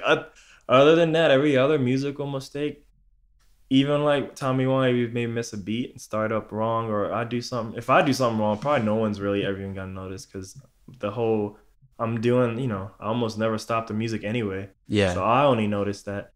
But yeah, like even if he starts wrong, no one knows it but me. Even he doesn't know it. You know, like, because he's so confident in that shit. Yeah, and then because he's confident, the audience are just like, yeah, this is weird, but whatever. It leads me into the other thing. Like people asking this. I like asking this. Going ask to a few people because there's only so few of us. But why did you even play with the Boosh Kids? Oh, originally? Yeah. Well, Matt, he invited me, and I was like, sure. And then I did it, and it was cool beat stuff, and it was cool. So I got to improvise and play over hit beats, that kind of stuff, in front of people, or sometimes no people. No people. You never got to be at our star shows, like our like big shows. Yeah. I mean, because we had no control of that, but I mean, like. I feel like a lot of the ones, man, except for maybe the bottom bracket one, which is on YouTube, but it's just a bad angle. But because it's like all of our faces, because I didn't have a cool lens like this. But that show did have people. That was the one show where people wanted to take pictures of us, and really it was just you and Matt. You guys were in suits, and these girls came up to you. Why were we in suits? I don't know. The whole you were trolling, like you wanted to be like you know. You're the horn section. You want to be. You were just trying to jazz it up, literally, because that's. Wait, I don't remember this. Bottom bracket. I could show you. Where's the YouTube bottom bracket? video. Is that the one? Colorado, like the I-10 exit, North Colorado. I think it's like 1605 North Colorado or something. Wait, so like you're going downtown? It's the first exit on. You know when I-10 goes up and down. Yeah. It's the first exit on down, and then literally I think you make a left and it's there, or you make a right and it's there. What part of town is this again? Like. Bottom bracket. I-10 in Fredericksburg, like the next exit after that. Why can't I remember this? Or Woodlawn. So like I was in a full black suit with tie. Not full. I don't know if it's black, but it's full suit. Yeah, tie and everything. No, yeah, like so was Matt. Oh, okay, maybe. Yeah, so was Matt.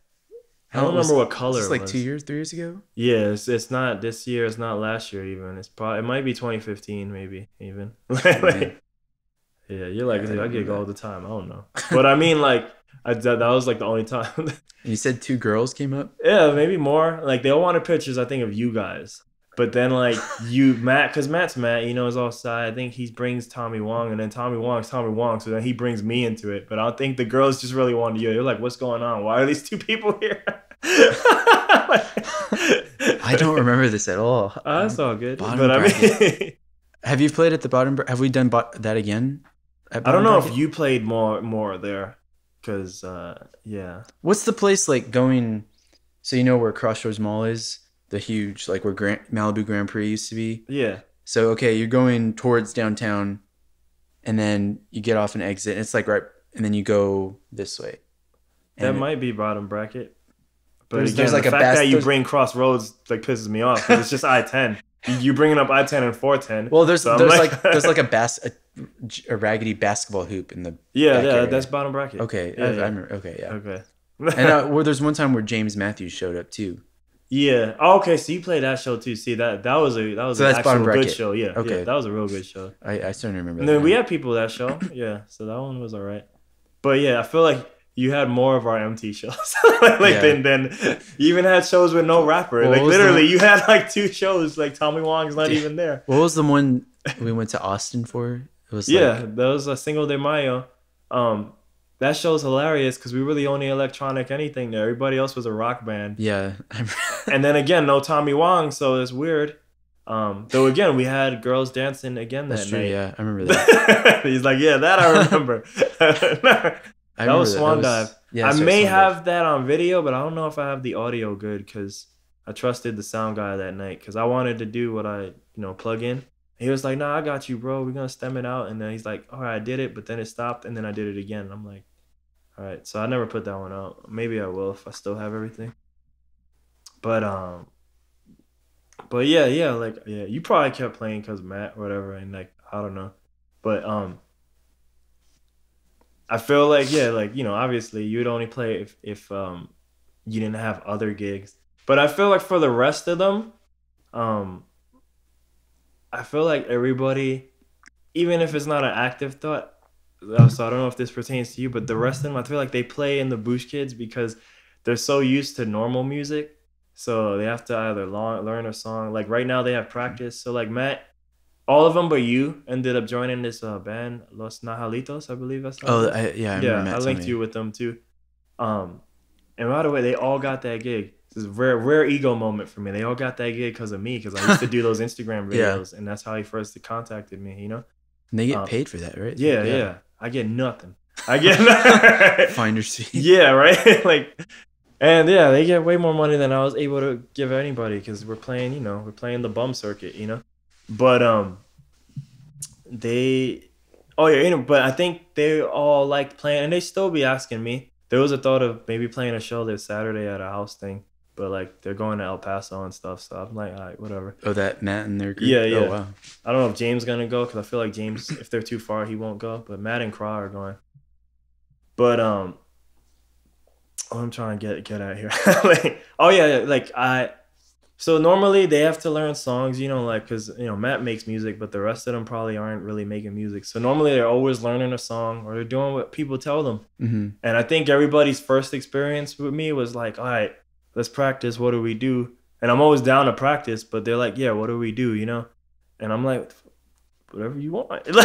Yeah. So I think that's probably what brought everybody back to me, because even though I didn't really have money for anybody, yeah, this is the only canvas you get to do whatever you want. If you do something stupid like the squeals, we'll reel you in. But or he got himself kicked out. But either way, if you do something bad, I'll let you know. But other than that, it's like do whatever you want. So Craw would bring a pedal, and he's the only one of you guys using effects, so he's having like these weird delays, Mm-hmm. and yeah, it was just.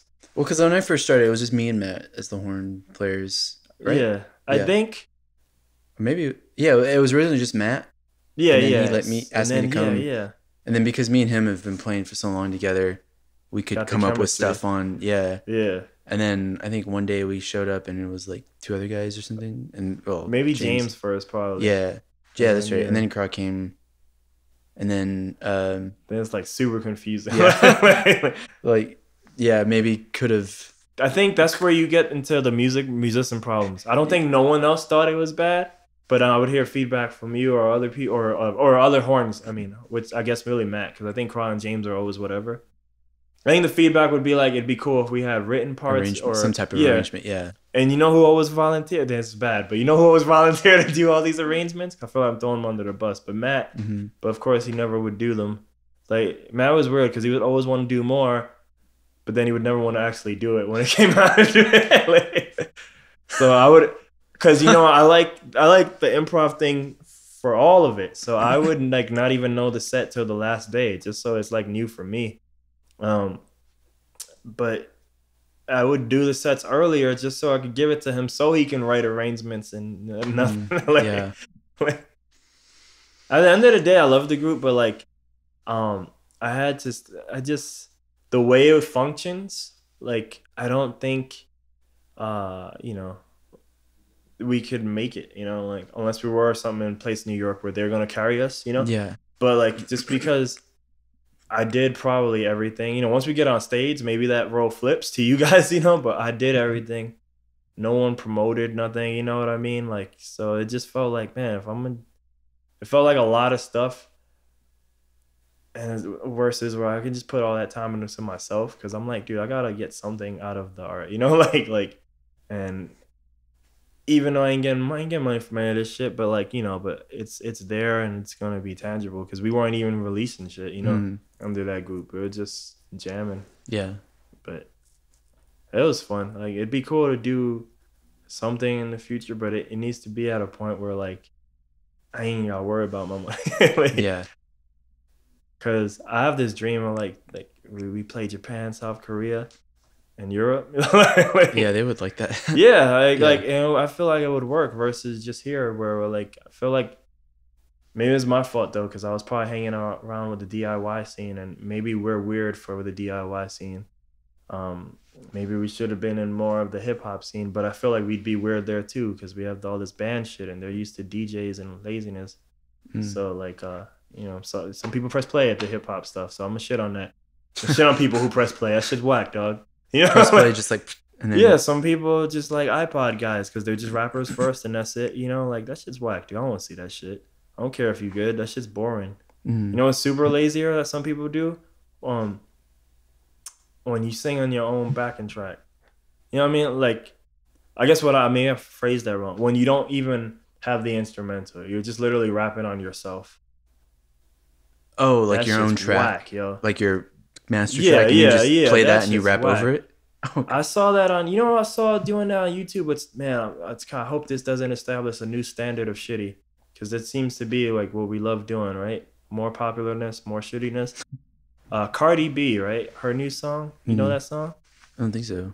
It's from the Bronx, and I actually like the song, but it's disappointing because it sounds like us. It sounds like the South, you know, just trap shit. But man, I saw her playing live, and she's just rapping on her own track, and I was like, I didn't see her live in person, but just any of the YouTube videos I could find, like she was always on her own track. So it's her track, and she's already rapping on the track, and she just is on top of that. Some of them looked like she was lip singing, but even when she wasn't on some of them, it's just on top of it. You know what I mean? And like, I was like, this is fucking whack. Like, why do we need to go see karaoke of your song? Yeah. Like, even karaoke has instrumentals. My bad. So it's even like lower form than karaoke. Yeah. You know what I mean? Like, I just feel like rappers who are just rappers and don't really have a crew around them, that tends to be like their way. And maybe sometimes they don't know no better, but like, man, that shit sucks watching that, you know? Yeah. like, but I don't know. That was some fucking musical bullshit tangent. And either way, I was thankful you played one for me, because I feel like of all the people, you were the only one who probably had stuff better to do, but you still showed up when you could. You know, Well, I like doing those. Like, I just like playing. I like playing different type of gigs than I'm used to. Yeah. Because, like, for example, today, I didn't even get paid for what I did today, but like it was so at the church I play at, one of the singers, it was like her old teacher, they needed a sax player for this function, and it was like a really unique situation. Like, they wanted me to play, I was in a suit, they wanted me to play in the entrance while people are like registering and walking into their tables, because the theme was jazz. They just wanted me 30 minutes just playing solo sax, just melodies and that kind of stuff. Or, well, I could have honestly just played whatever I wanted, but as long as it didn't sound bad. And so they just wanted me doing that. And then they wanted me to play one song on they had like it was like a fashion show. But it was like in support of some cause, or I forget what it was, but they wanted me to play one song to kind of kick it off, and then all the speakers would happen. But I did it just because it was like nice scenery, and like I think I was the only guy there. It was like a fashion-y Isn't kind the of worst thing. You know? Yeah. But yeah, it was, everyone's like in their nice clothes and heels and like banquet dinner catered and stuff. But yeah, it was just kind of, I got to do something I didn't do, and it was kind of cool. It was like 11. That was the only bad part. I'm not used to wearing a suit and playing that stuff that early, but the musician's struggle, right? Interacting with daytime society. Yeah, I have that a lot too. But yeah, man, I guess take you out your comfort zone. Let me hit you with the life questions, and then we can get you out of here. Okay. All right. So you sort of alluded to some of this, but let's do it again. What's your goal in life? My goal in life is to, my actual tangible goal is to become a successful writer, creator, producer of songs that are appreciated by a large quantity of people. That's a tangible. My life goal that's more kind of like philosophical is basically just to be healthy as long as I can, and to do something that I am proud to wake up every day and be like, okay, I put time into this and it's bearing fruit. Okay. So, and whether that's music, I was like, hopefully- wait, why is that like? Because you said one of them's tangible. I'm like, is he saying the second one's more impossible? But I'm like, that's like totally possible too. Oh, But I get mean it. like something I that get it. Something you can do versus accumulate, something yeah. that like a mindset. Yeah. Got you. Yeah. All right. And as of up to now, the negative side of my mind would probably say, for the tangible one is like, I'm not there yet. Well, even the positive say I'm not there yet, but it's okay because it's a process. Yeah. And You enjoy the journey. yeah, the philosophical stuff. I feel I don't. It's weird because I recently did one of these online tests, and not like a clickbait kind of test, but it was like something at an institute. I forget what the name of it was, but like you paid like, it was like a little $20 thing, and you took like this 40-hour long, 40-minute test or whatever. I was like 40-hour test. No. They better pay you. But yeah, so basically what it does is you answer all these like questions based from like, it's one of those where there's like a neutral, and then there's like very or not very, and there's like in between, and it'll describe a situation and you say what you are, and at the end of it, it lists all these different traits in order that are your strengths. So for me, then my top two were, it was what was it? Futuristic and adaptable. Those are mine. And so I tried to understand how that actually fit into my life. And with the futurist, it kind of made sense because I don't really live in the now. Like everything I do every day is in hopes that my future will be a result of what I'm doing now. Like everything. Like I'm always practicing, or I'm always trying to get better at something so that like down the line something will happen. But you enjoying it though, right? Because if you're not Yeah, living it's not in a the negative. now, then you're not. Yeah, you can almost argue then like, are you even living? Well, that's the part that I worry about. It's like, maybe it's just because of my living situation currently. Maybe like I'm in a season of recluseness, but developing. Yeah. And I'm okay with that. But my main thing is I have a fear of not improving at anything. I have a fear of like digressing in anything I do, like musical. That's why I'm always trying to either maintain or practice every day, just because I have nightmares where I like wake up and I lose skill or something like that. You see, I feel like you're way. I feel like some of the stuff you told me, like you're super tied to that because, like with Matt, like I was in order to try to get him to put out the stuff a little bit more seriously.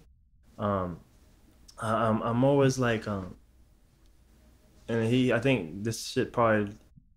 Maybe it's just in and out with him, but like I had to teach this to myself too, like, and for better or worse, for a lot of things that we want, since we're in that art chase, like a lot of times it doesn't matter. Being good is just a bonus. Yeah, it's more important to be there. And I feel like, dude, a lot of the people who control certain parts of certain music scenes here, and who, as more infrastructure has come in, have risen to take control of those things. Dare I say, I believe a lot of them still aren't good, but they were just the guys who were always there, or girls, some of them. Yeah. They were the guys and girls who were always there and always in control of it. So when more things surfaced, well, who did they go to? The people who were there. And so to me, like all of it sucks because they just gave it to the people who have had a tradition of sucking. Yeah. But if they're the ones who are there and the good people aren't there, then, you know. Yeah. So, like, Yeah, I mean, you know, I know you're a jazz man, so you're always gonna be That's getting better. But at the same yeah. time, man, you gotta be out there, dude. That's the struggle that I have, and I noticed it's about. It has a lot to do with being like an instrumentalist because it's like there's a very big difference between being a good instrumentalist and being a good like musician. Like, and when I say instrumentalist, it has a lot to do with like your technique, acrobatics, Yeah. that kind of virtuosic. But just because you can do all this stuff doesn't necessarily make you a good musician. Like to me, a musician is someone who knows how to take all that technique and delicately make Yes. nice creations that can be consumed by en masse. Yeah, man. And the band that made me want to play music was Dream Theater, but the argument you hear about them is that they can't do what you just said. You know, some people think they could because art is subjective, but most people think that they're just virtuosic. yeah, they're just musically masturbating for 20 minutes, and you know, like that was like the first time I heard the phrase was descriptions of them musical masturbation. This is all just an excuse to just do whoop-de-wah on every specific instrument. Yeah. You know? So. Yeah, and it's also very subjective too. Like yeah, everyone's, even if you're like you made the most beautiful music ever and you had like 99% of the world loving you, there's always going to be just like that one person who just be like, eh. That's why you gotta do it for kind of you. I know everybody doesn't necessarily do it for themselves, but that's why I'm like please myself that way. Like, because I think, man, I won't go on a super long tangent, but like a lot of my happiness was probably tied to all of that, like to the making it and, you know, and having the people like my shit. But because of all the failure maybe we had or perceived failure, I was unhappy a lot of the time. But like now in like this year where I've kind of taken a step back, music's there, but I'm probably more on the break thing like you were talking about before earlier. Yeah, and like when I do it, I just do it for me. Like, yeah, it's like way more happier. And then if people like it, cool. If not, it's whatever too, you know what I mean? Yeah. So well, when I was at one of the music schools I was at, John Mayer actually came and gave like because he was an alumni there. He came and when I say alumni, to be an alumni at this school, you just have to go there for a semester. Nice. No matter what, even if you don't finish, and that's so they can. That's so they get the people that drop out and do the right thing. Yeah. And they draw as more people subscribing to their school. But anyways, he came back and was giving a clinic. This is actually like 2000. It's on YouTube too. John Mayer, Berkeley, 2009 or 2008 or something like that. But he was talking to this huge auditorium full of all the music students and stuff. Everyone was like, eyes were glued on him. Of course, we want to know the secret. Yeah, and he was just like, kind of telling us like, okay, so what is it that you guys want? And it's okay to be honest with yourself. It's like, if you want to make it in the music industry, if you want to be successful, famous, there's nothing wrong with saying that. Like, just say it. Don't try to beat around the bush. Yeah. And then, so everyone was just like, you know, raising their hand, like, yes, that I want to do that. And it was a good amount of people.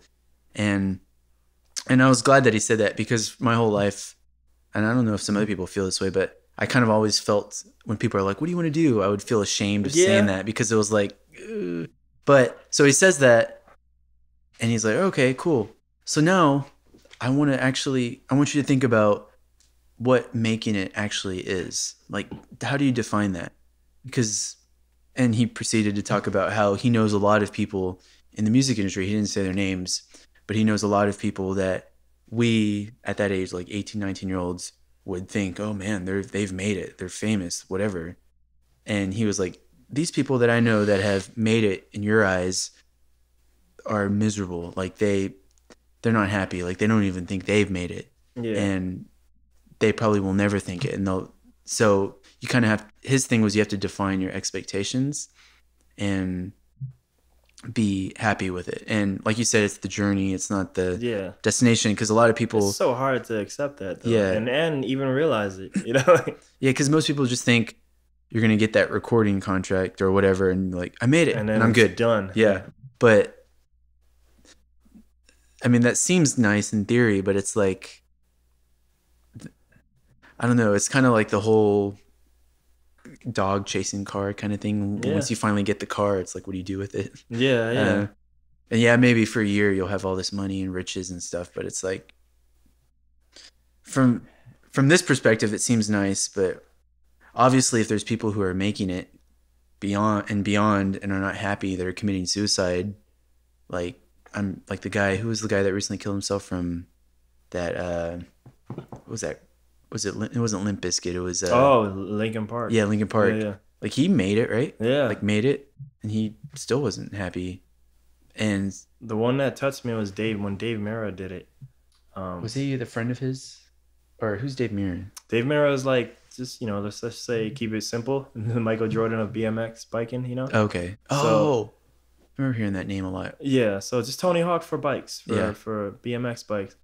But I mean, to tell that one real quick, like a lot of people were dying that year. I think maybe it's the same year as Bowie and all these other people, or it was just another like string of celebrities. But either way, that was the only one where I was like, fuck, because I kind of had investment in that guy. Yo, my bike, my only BMX bike I ever owned, Dave Mirra 540 flare bike in the garage still, I want to sell it though if anyone wants to buy it.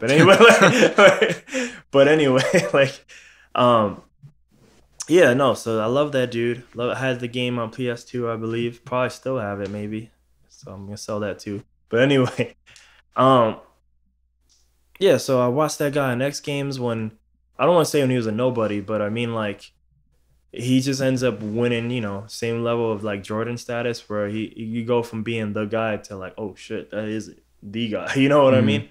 So like he shows up, it's probably over. And the way he would go is like, look, I'm winning gold or I'm getting 7th place, So like he was always trying to break new tricks and all this shit. So he's one of the best ever on his sport.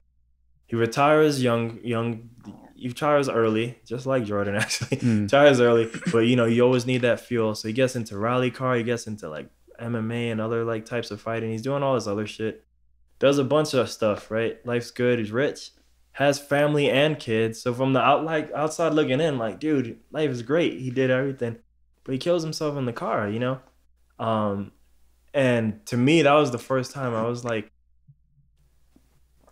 yo, if he has everything, I literally thought this, like, for like a week. Like, what chance do I have? Like, if he can't be happy, like, how can I be happy? Like, I don't have any of that. You know what I mean? Like, I ain't the best at my nothing. I don't have the wife. I don't have the children. I don't have none of that. And I'm like, that wasn't even enough for him. So what is enough, Yeah. Well, and then like another person, like the whole Robin Williams thing. Yeah, that's probably the one that probably did that for everybody else. Yeah, like mainstream. Yeah. Like I was watching, it was on the other day, Good Will Hunting. Okay, that's a classic. Yeah, and it's just weird, like seeing him. And even like just in interviews where he's not acting, but he's like, just being funny, man, around near the time of his death where that happened, he's just being funny. And it's like, you would never even imagine that. And he seems like funny. And because he's funny, we attribute that with like, oh, he's in good spirits or whatever. Yeah. It's the reason why that statue has happy and sad right next to it, right? Yeah. Yin and Yang style. Oh, yeah. That award, I forgot which award that is. But there's a smiley face and there's a sad face. Yeah. But yeah, so like, and he's obviously wealthy too, so, but it's weird. It's like maybe some of that has to do with old age, or not terribly old age, but just old age, and you couldn't deal with certain pains. Because I know he did have something. Yeah. And I do know of a lot of people who, but when they're really old and they have certain pains and they can't deal with anymore, but man, I don't even want to think about that stuff. Yeah. It's like, hopefully it's still far from but I get it, but like, see, reasons like that, because it's like, yeah, what isn't? That's why I'm trying to get to a place where I'm like always gonna be me no matter what. And sometimes I've always probably had this, the New Yorker in me, say shit maybe you don't mean to say, or maybe I did mean to say it, but I don't mean it to come off as it probably came off to you. But like, I'm like, look, man, I'm gonna just be me all the time. Because one, that'll probably make me happier. But then two, also, because we're like social creatures. So the people that ride with me then are riding with the real me. And if they don't like me because of that, well, then I probably didn't need to be riding with you in the first place. You know what I mean? So yeah, so you never have to worry about putting on a facade for anybody. I don't want to wear two faces, Yeah. Except maybe if I do have to get a job soon. But I mean, like, that should be the only face, the make money face. But even then, that face made me, I've never been more miserable than my last job I mentioned, because I was just doing something I wanted, and I probably created a prison in my own mind. I didn't understand I could just leave. It took them firing me for me to, you know, realize like, oh, there's other shit I can do, you know. But yeah, man. Yeah. That was just Deep the first question. one. That was just, it gets worse. Bring on. Oh, This is the gauntlet.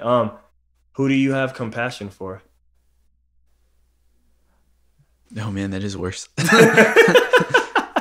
Definitely not for myself. Oh man, really? Well, am I defining compassion correctly? You define it. Yeah, I have a problem. Like, I can read you one on my phone, but I mean, you do with it what you need to okay. define. So when it. compassion, I just think knee-jerk reaction. Compassion is like as your knee literally jerked up. That was crazy. That's crazy. That's a little bonus feature for the YouTube guys. Compassion is like, for me, just having sympathy or having caring, just having any type of emotion for a certain person or a certain group or thing. And honestly, what I have compassion for it has nothing to do with what we've talked about up until now. It's just animals. Oh, that's what's up. Animals. Okay. Yeah. Like, there's nothing can make my heart sink more than just like a helpless dog or cat that I see that's not owned by anybody. Or like, it was last week or 2 weeks ago, Hurricane Harvey on the news. You saw like video of animals that were just abandoned by their owners, but not only just abandoned, but like still chained as the waters were rising. Damn. And I didn't see any animals get hurt or anything, but most of them, I think they saved them, but still like just seeing that, something about like the innocence of the animal. Yeah. And probably also just because I experienced loss of a pet recently. It was this most recent December. And it was actually best case scenario. It was like my dog of 15, 14 years. So that's like a full dog life of a lab. And her passing away, she had like cancer. Even though it was like, you know, full life, it was still like really tough, because not only is this thing that you've grown with for 15 years just like going away forever, but all the memories aren't going away, but it's just like, it felt like that's a new chapter changing. That journey ended, yeah. Like, because that was my dog of like 9th, 10th, high school, college. That was a part of your life. Yeah. And so that was my first, fortunately, that's my first experience with like grief and loss, which isn't kind of blessed to be able to say that. Like, some people have had to deal with that kind of stuff at much younger age. Yeah. Right before I left here, my grandma passed. Left where? Here, I'm sorry, New York. Like, literally right before we're about to move. Which I think I've even heard my mom say this might have maybe been the good thing, because she was old, man. She was like 85 plus, maybe. I'm very bad at everybody's age, so she was definitely old. She wasn't like young. Like, I got one of my first family members on here, and I had him tell me stories about her, because literally I was like, grandma for me, because I was born when my mom's 45, so you know my grandma was old. Grandma for me was grandma, old, you know what I mean? So by the time we leaving, she's like 80 plus, you know, whatever she is, and she was gonna stay in New York, but she'd be in New York by herself, you know? Like, it's one thing by herself, her place, but we're there. But literally, and my aunt was living with her too at the time, but that's it. Like, we were all gonna be gone. So some weird way, like, maybe it was for the best, you know? Yeah. Like, because she didn't have to go through New York by herself, you know? Yeah. And was she from New York too? Like, the OG family is Puerto Rico. Okay. Like the island, and then we come over, you know? So. Well, that's interesting, because like, so your mom, when you were born, she was 45? Yeah, man. So my mom and dad were early 20s. So I actually got to know my like great grandma. Damn. So like, out of all my grandparents, I only got her. That's it. Oh really? Yeah, they were all gone. You know, like.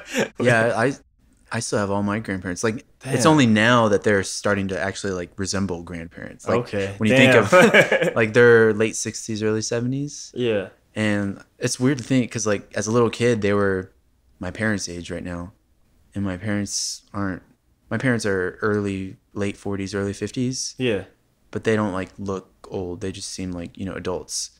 But it's like, I've never really thought about that too either. Like that actually makes me think about my own future and like if I have kids and that kind of thing. Like, because when I was growing up, my dad was relatively young. So when I was like starting to want to play basketball, Yeah. my dad was like right around 30 and still able to, play comfortably and not be old. And so I could play basketball with him. And some of my friends, their parents are pretty old, and that just never would have happened. Yeah. So if I have a kid now, if I were to have a kid today, I don't know, when do kids start playing basketball? Like outside, like 8, 9, 7? In New York, or 1 year. Yeah, so I guess that's actually that's a dream of mine, is to like What? have a family and live in Manhattan. Oh, okay, I thought you were gonna say play on the court. Harlem. Oh, that too. Yeah. Rucker Park or something. Yeah, yeah. But no, I don't know. It's like a weird. Maybe it's just from watching TV shows, but I like the idea of like waking up in a Manhattan style apartment. You're gonna be super successful because you're gonna have your whole family in a Manhattan apartment. Yeah, that's already. Yeah, that's good though. That's a good thing. And just like walking down and like taking them to the nearest school that doesn't have a name, that just says PS something. Yeah, yeah. Or whatever. Maybe do they have names or public? They might, but I literally was in PS 182 for a minute, and then my mom was like, "Nope, you're going private school." Like, so okay. I didn't really get that experience, I do remember. I feel like I peed myself, like in PS 182. I don't know why that came to mind. Peace.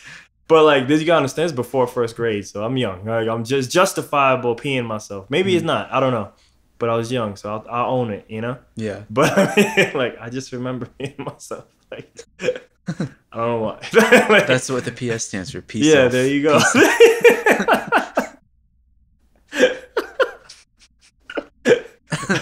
I should cut this. This should be one of the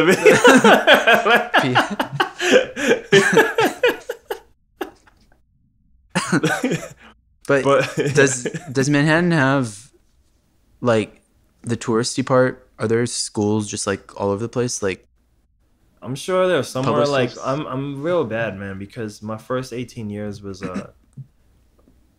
this is why I encourage. I still got friends who live on the neighborhood, and I encourage them to all leave because leave that part of New York. Or? Oh well, yeah, but I mean, just leave New York in general though, because I think a lot of us. And very few of them got there, but a lot of us, like my main problem, had I understood the power of New York, where it was in the sphere of the world and what I could do, just being there, like my life be different. We probably wouldn't even be talking right now. I'd probably be doing something I really like and enjoy, like not that I don't enjoy this, but you know what I mean? Like career wise, like instead of me doing this because I just like it versus like I might be getting paid for something I like. But I didn't understand that till I got here. And no offense, but there was like nothing here. And then I see like where New York is in the world. And then I see how important Manhattan is, especially once I get the finance degree and all that stuff, So I didn't understand the power is there because I just want to be on the block and hang out with my friends. And then I'm in the Bronx. So I'm not even messing with Manhattan. Even though it's just a train ride away, I didn't really do it. And since I leave when I'm 18, I didn't really get to do the over 18 stuff in Manhattan. So like right now, without talking too much about it, I like the Street Fighter stuff, but I didn't realize that there was a place called Chinatown Fair that are willing to take a bus and a train my whole life right now. I could be maybe making a living of Street Fighter, or even if I wasn't around it. Like a lot of the people who run that infrastructure now, maybe they weren't the star player, but now they do the videos for them, or now they do the audio, or now they just work whatever bullshit, Like that shit probably could have been like my life, and I didn't know. All I needed was a fucking train ride. So just like as a kid, you're like, yeah, this is New York City. What up? Like you didn't think it was just like a just thing, another city. I didn't even want to go out, dude. I just wanted to hang out with my friends. I'm like, Ma, why we gotta go to the beach? I just want to go chill with the homie Duke. You know what I mean? So like seeing the skyline of New York City didn't do anything. No, dude. The only time, the only time any of that shit even entered the mind was probably like the whole 9/11 thing. Like, wait, were you there when it happened? Yeah, I was in high school. Oh, okay. I remember someone came, said like there was a bomb or something. It was in the physics class, and that teacher, she was brand new, so like, freshman year was my bad year, but this is junior year, I believe. So so you were premature already. Sure. Yeah. I mean, like, if you want to say that. Because I was 7th grade. So Okay, yeah. Enough to... Yeah, I think you said you're like 28 or something. Yeah. Yeah, I'm 32, so it's 4 years. Yeah. But, yeah, like, that class was one of the worst classes. Like, that class was acting rowdy. She stopped teaching. She didn't even teach. She was pretty much just a babysitter for bad kids, right? So even though we're in private school, but, like, yeah, we're not going to kill her. But they just had no interest in learning from her. So it was just people acting rowdy, people humping desks, like people stupid. But because I was probably one pee, shout out to peeing in myself, right? I didn't pee myself in high school, but I'm probably one pee break in freshman year of high school from getting thrown out of college, of high school. Yeah. Because I was maybe a leader of some people who would also act rowdy in the class, but I really had to pee. And I came back. Fucking principal was there and he removed like some of the goons from the class, and because I wasn't there to be removed, I just sat silently and I just wanted to sleep. But like, you know, that was probably the end of me being bad in high school. And then like, so even though they're acting rowdy, that's when I was into Jamaican and dance hall music. So I would just put on my headphones and listen to. I'm not gonna be bad. I'm not gonna learn either, but I'm gonna just like we'll listen to this music and enjoy life, you know, like. Yeah. But yeah, then one of the people, he just walks out like he always does. You do whatever you want in that class, and he comes back. He's like, "Yo, I heard there's a bomb at the World Trade Center or something." But did you know what the World Trade Center was? Yeah. But I mean, I just was like, whatever, you know, because everybody's acting fucking stupid. He's probably fucking lying. I can't trust this guy anyway. You know, like. Can you actually see the skyline from that part of? If you get high enough, you'll see it from everywhere. Yeah. Like. You just need to get high enough in certain places. Like maybe not from my school, but even my building. My building was 24 stories. So yeah, I bet you people that day were probably on my roof. I didn't even think of doing that. But yeah, it was like I think for everybody it was kind of like a oh shit moment because we all had the day off. I think the whole country had the day off the next day. Well, yeah. No, we had school. Well, I had the day off. Probably because New York shut down. Yeah. But people had to drive that day too. I've heard because there were no planes, you know. Oh yeah. But yeah, pretty much the next class it starts getting serious. Like, yo, some real shit just happened, and then the rest of the day is me. You go to your class, but all it was every class was the TV on, and we're just watching it, you know, like, and you just get to hear that teacher's interpretation of not that he was teaching, but like, you know, you're gonna talk to him, and he's just like, yeah. So you get to just hear his thoughts on it. But yeah, man, that was a pretty trippy day. And like, did you try to look from at the skyline or the smoke or see it or anything? I mean, you know, you could see it, but I don't think I was like making that. Like I said, I probably didn't even really know what's going on. Like I probably don't understand. I understand people dying, but I probably don't really understand the severity of everything. You were like 16 or 17? Maybe one of those, junior year, so maybe close there. But like, dude, I just really want to have like, I was small-minded there. I just really want to just hang out with the friends, you know. I was probably like too happy there's a day off the next day, you know, like you know. So like, I don't know. I still haven't even seen it. The site? Yeah. You've seen video of it, right? Yeah, but I was like, why would I don't know? Like, why would I want to go there? You know, like, cause I don't know. Everything we were talking about before about remembering stuff, but it's just like, dude, I know what happened. Like, I don't know if now it just seems like some tourist shit, you know? So like, yeah, that's true. I mean, there is like a nice looking architecturally built museum there. That ain't. I don't know if that's. I mean, I'm sure. Anyone, you know, hopefully the money's going to like something, you know.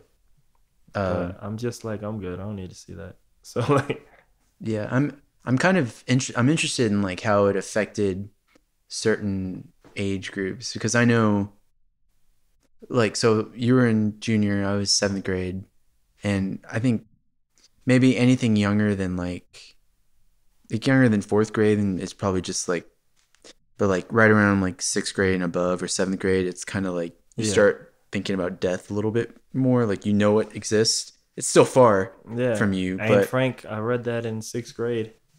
Oh yeah. So take it back to 6th grade. I didn't even mean to do that. I just meant like, well, that is a real book. That's a serious book. Yeah. You know. Yeah.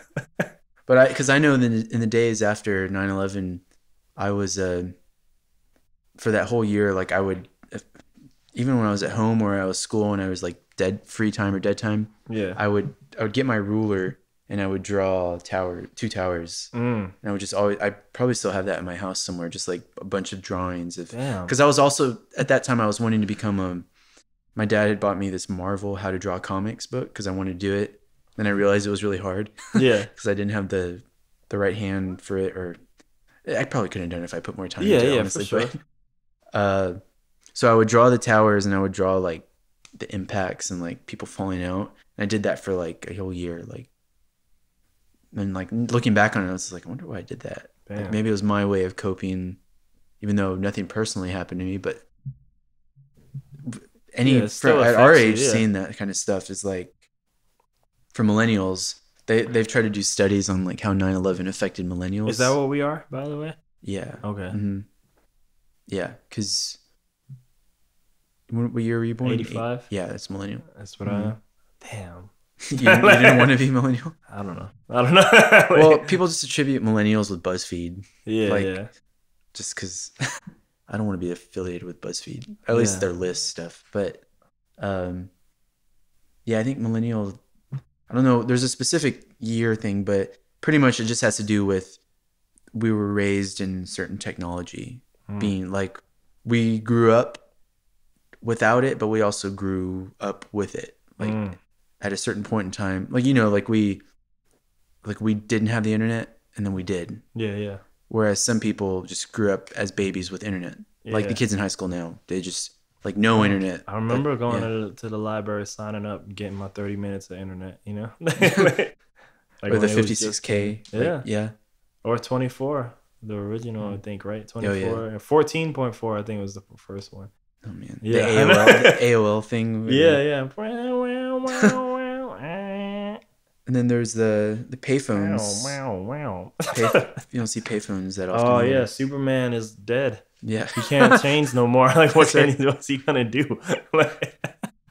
So yeah, that's what I have compassion for is animals. Dogs. There you go. There's like bring few it back full tangents I circle. could do there, but we gotta keep going. What time is it? Yeah, Oh, wow. that's why we gotta keep going. We're almost there. That was all right, 3 things you're thankful for in your life. Number one, right off the top of my mind, is my health. I'm up to now, I haven't had to worry about too many things. I'll just leave it at that. Health. My parents for exposing me to and not exposing me to certain things. Saving you from that tuba or whatever the instrument was, I forgot. Yeah, or just having me grow up with certain values, certain creeds, or whatnot.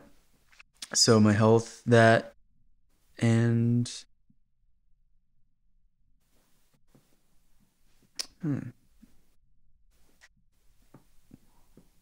probably just them in general, parents. Like not even what they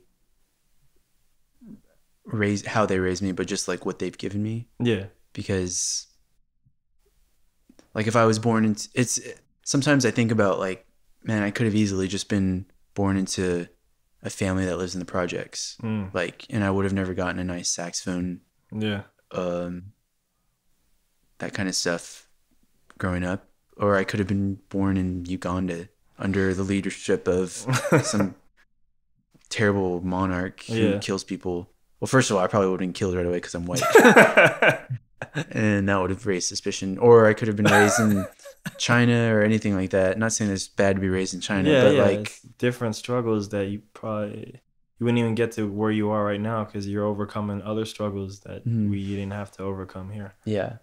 And like when I think about it, being born middle class, San Antonio, Texas, as a white person, well, I do have some Hispanic in me, but like there's Louis C.K. does a joke about like how he can go back to any point in time, and he'll probably be fine because he's just kind of like a stocky white guy. Can't see the Spanish and but it's like I wonder what the odds are to just like to be born, because people are living those lives, so it's possible, and it's not even their fault. Like you go to those poverty areas and you see like little kids that have just as much say as I did growing up, and just as much say as how they're raised and what family they're put in, which is basically none. You have no say. You just put there. And it's a little, sometimes obviously kind of depressing. But at the same time, you just can't really think about that stuff. You just have to keep going to do what you're doing.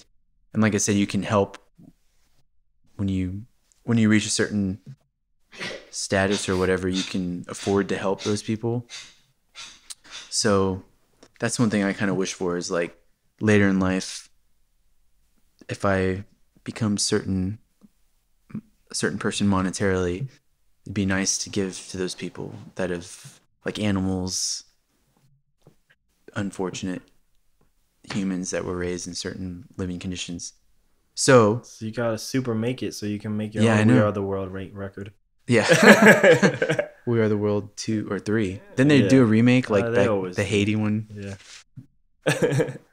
Yeah. But nah, you were gonna. Oh yeah, so the 3, it was health, moral values that were instilled, in tangible things that were given to me. So those 3. Mm-hmm. So you're really gonna like this one. One person that you want to forgive, and one person that you want. And then the reverse of that, one person that you want them to forgive you, if possible. Why? If not, whatever. Okay. Person I want to forgive.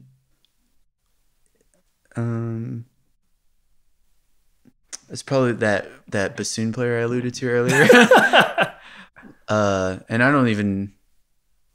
It's not necessarily that they even did anything wrong. Yeah. Maybe because like they say, all is fair in love and war. Like, we're just young people, but when that breakup happened, it really affected me. This was 2012, probably like right when I met you, I think, because I had just gotten back. But it was like I had just gotten back from Baylor, and I lived here, and I was for pretty much that whole year, I was just like really distraught and like depressed, basically. And even since then, I haven't had any type of relationship, because it kind of like jaded my views on relationships a little bit. And I'm just now kind of getting less jaded about it. But yeah, it was a kind of a lot of, there was some religious aspect mixed into it. Like, basically religion was used as a reason why the breakup was happening. Yeah. So that also kind of messed with me a little bit. And then the biggest thing was when, right after I got dumped, she got with another person, and she had told me that God didn't want her to be in a relationship for this season of her life. Yeah. And then she immediately goes in another person. Some seasons are short, dude. Yeah. But I mean, looking at that now, like at the time I was like, wow, this is terrible. This sucks. It's like, how can you do this? Yeah. And we weren't even together. I was only like 3 months, 4 months. But I guess I thought things were better than they actually were. Yeah. But looking back onto it, I mean, I forgive, but it's not like she did anything like dastardly. It was, the way I look at it now, it was more, she probably was a really nice person and she didn't want to hurt my feelings. So instead of telling me the truth, she said something else to make me feel like that, I could accept this a little bit more. Because if you're feeling like God is telling you to do something else. Yeah, for sure. So the way I look at it now, it's like she was trying to sugarcoat it. Yeah. Which is better than how a lot of guys find out that they're getting broken up with. I like the real shit. But I also like it in person. That's another thing. It wasn't via in text message, and that shit made me angry for a long. That was the shit that jaded me for a long time. Like, getting it via text message seemed like bullshit, Yeah, and it kind of, when that stuff happens to you, it kind of, like I said, it put me in a season where I didn't want to do any of that involved, because like right after, like the day that I found out that I was no longer with a girl, you have one of those moments where you're just like, it's like grief almost, like you just can't believe it. Especially and it's when a terrible you're younger feeling too, because you probably put a lot more value on it. Yeah. It maybe was. Oh yeah, for sure. And you're just like, well, I don't want to have to deal with that again, so I'm just not going to do it. Yeah. And yeah, so that's who I forgive, even if she didn't necessarily do anything wrong. But yeah, so that's who I forgive. Now, someone who should forgive me, it might actually be her too. She should forgive me, because right after that happened, I kind of like bombarded her with like all these terrible text messages and all these kind of things, and deleted her on Facebook, re-added her, deleted her again. A pattern. Yeah, all that kind of stuff, and was talking bad to her because we had mutual friends, and I would talk bad about her and slander her and things I shouldn't have done. Young Adam was out there. Yeah, which is another reason why I haven't gotten into those situations, because I don't want to have to. Because I feel like, I don't know, the relationships can really like sour things, and it's unfortunate, but it's once you add that romantic aspect into a relationship, it's like immediately after, unless you guys stay together, things are gonna get weird. And even if you do stay together, probably gonna get a little weird. Yeah. But it's hard though, because it's like you can't, because you're a human being, you're gonna want a girlfriend or vice versa, a boyfriend. So it's like you can't live with them. No, I know. Yeah. Like sometimes I feel like I said this yesterday, but like you weren't there. Yeah. Shame on you. But I mean, like, I'll watch it. But like I felt like sometimes there's something like, I think, damn, I'm trying to see which one I want to even take with like to even save this part. But yeah, like sometimes I'm wondering like, hey man, like maybe it worked out like this so I could be good at all these things, But damn, especially when I was younger, like I definitely really like wanted like that one or the one or whatever, the companionship or whatever the hell. Now it's like again also just like music in a different placement in my life. You see the certain person or you meet the certain people, like I still want to know them. Mm-hmm. But then I'm in my head, I'm like, what do I even want to do though? like, cause like literally, like, what do I even want to do? Like after that, because do I really want to enter all that? Like, if I do right now, like then I have to stay here. Like who wants to do that? Like, it's a nicer way to say that, but yeah, like I mean, like, can I stay here and be happy though? I guess is what I'm alluding to, because I've already told you, like, it's been harder for me to find things I like here versus in other places, Yeah. So, and I think a lot of this stuff, like these standards that we think should happen, is water. Brought to you by water. There you go. A lot of these standards that we see about, like, especially with relationships, I just think a lot of it is just really unattainable and like it's fake.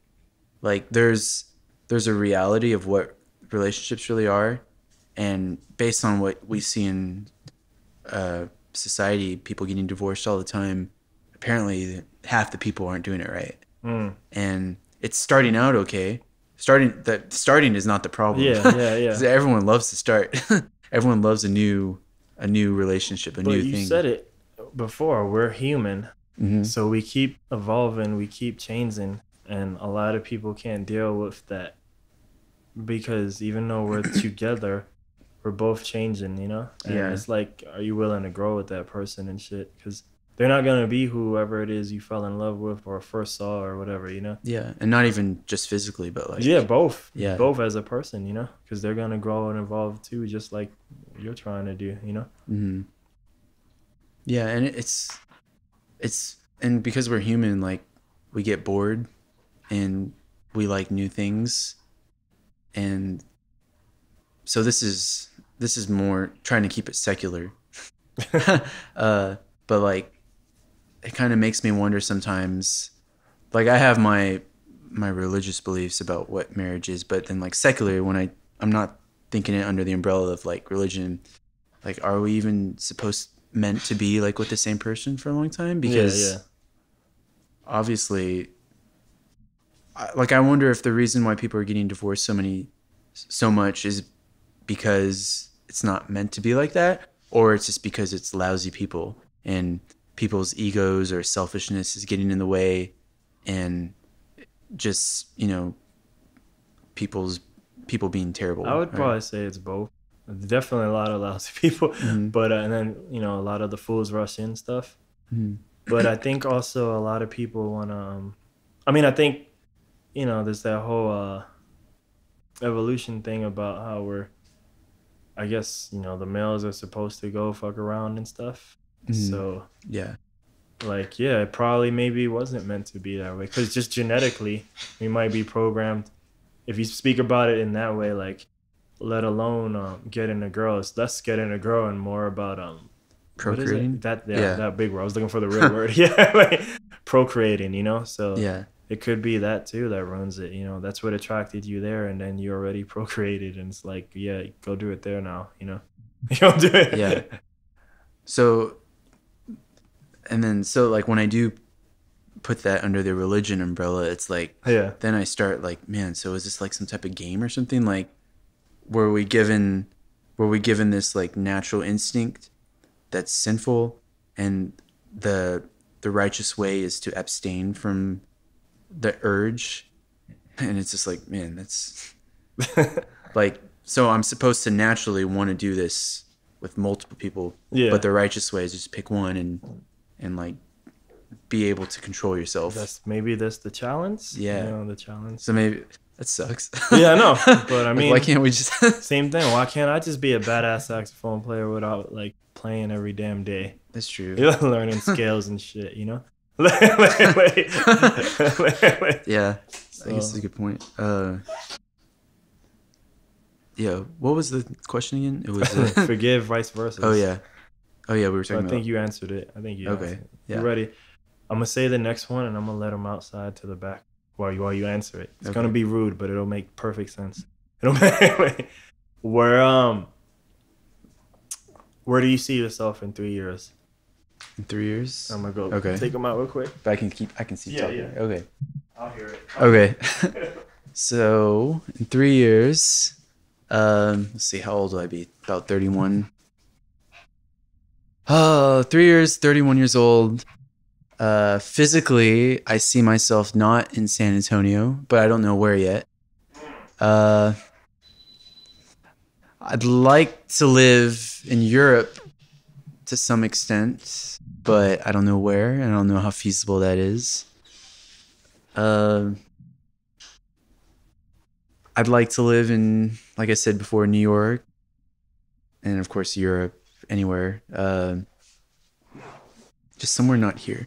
I just want a change to where I get a different perspective of humanity and how people are viewed, and just how people interact with each other. I know I shouldn't ask questions because we try and get this over with, but I mean, like, I'm just curious. Do you want to move more because the opportunity of success, or if success is possible here, would you even still want to move? Because I feel like that's where I struggle with right now. Because I almost feel like my idea of, like, when we're talking about defining the idea of making it, I kind of, in a large degree, because I have one friend who challenges me, like, fucking beats the shit out of me, like, mentally, you know? And I'm like, I feel like I've made it in the sense, because I kind of, my answers are always, I just want to do whatever I want to do. So, like, I could care less whether any of these things are successful or not. Like, I just like making them, but I still need to make money, you know? Yeah. So like, but if the money problem was done, like, I'd probably be just fine being here, because I just like doing this or the music or whatever. Like, I like doing the thing. I don't care.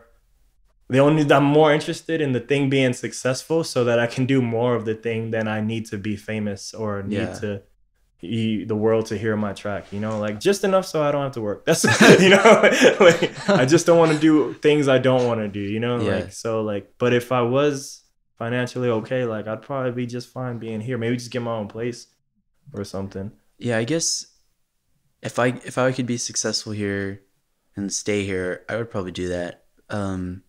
but I would maybe this would be more of like a home base, and then like maybe of course like you have to travel. yeah, and then like and maybe like throughout the year, like for 2 weeks to live somewhere else.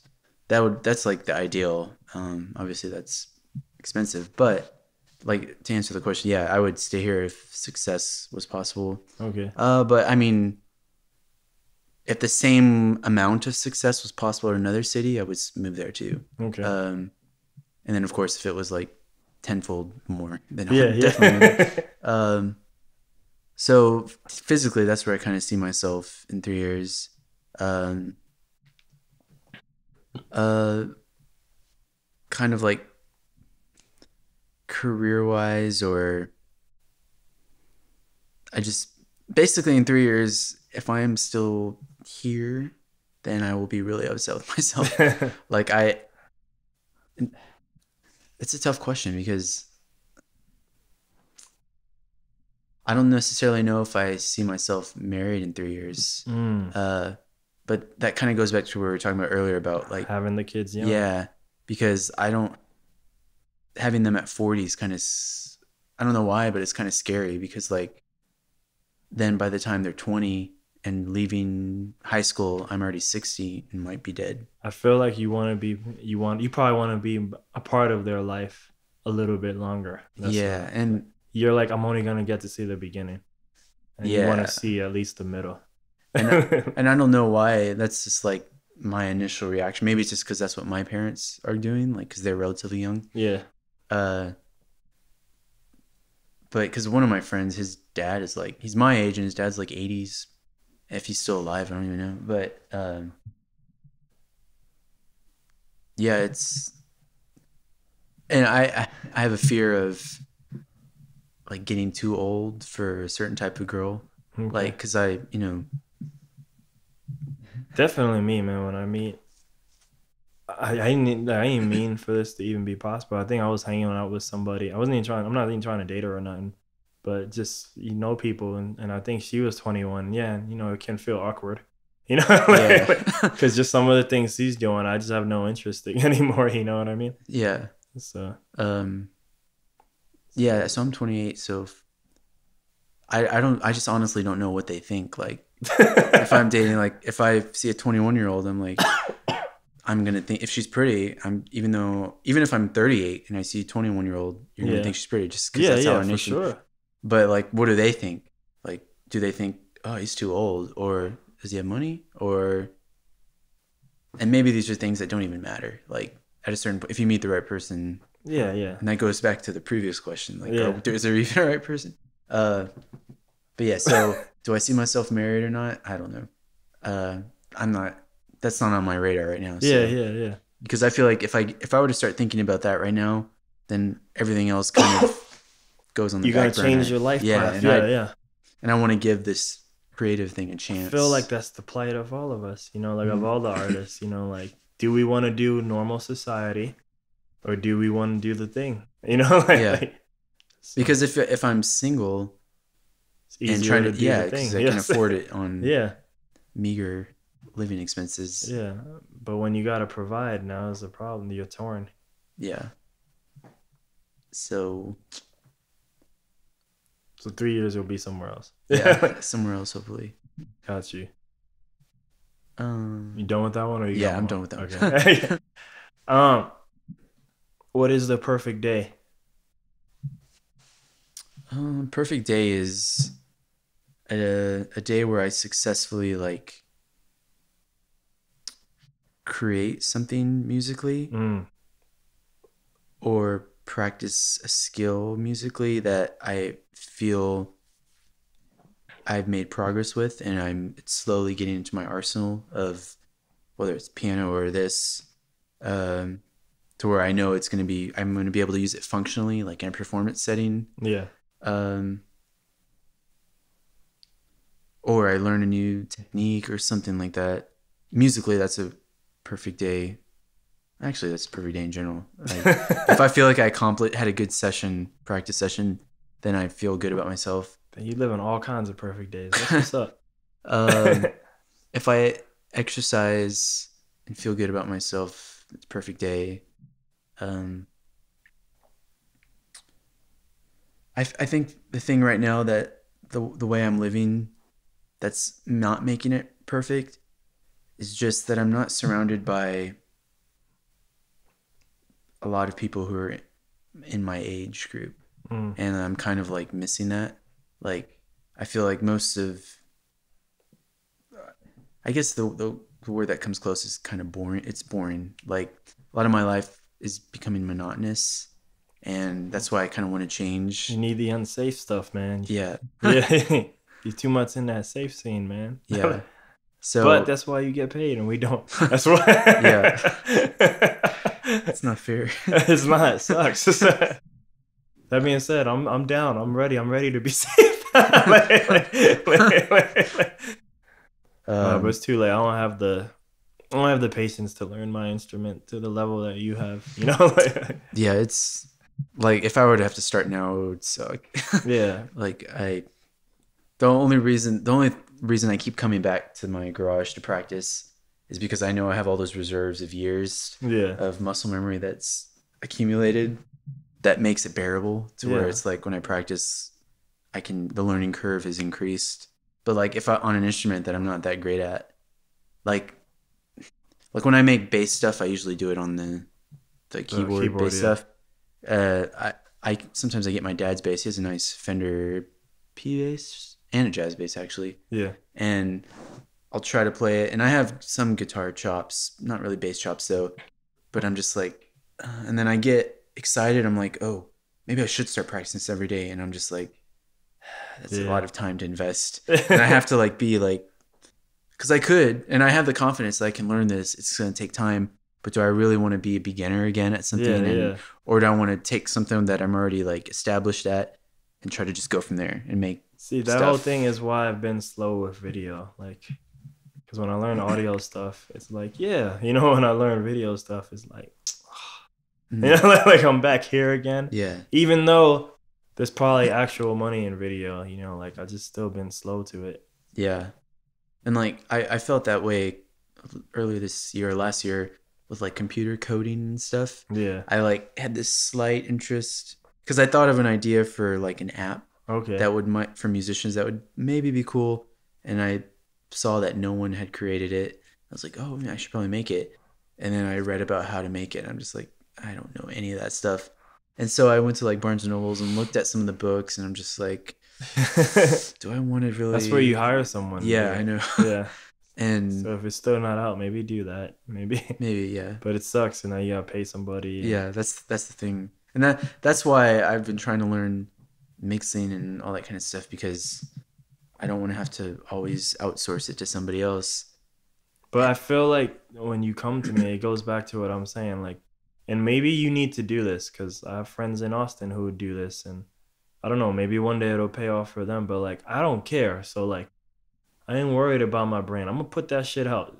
Hopefully it's good. I don't mean for it to suck, but it's like, put it out. So I feel like, you do work on mixing, you do that. But how many things have you put out that are yours? Zero, right?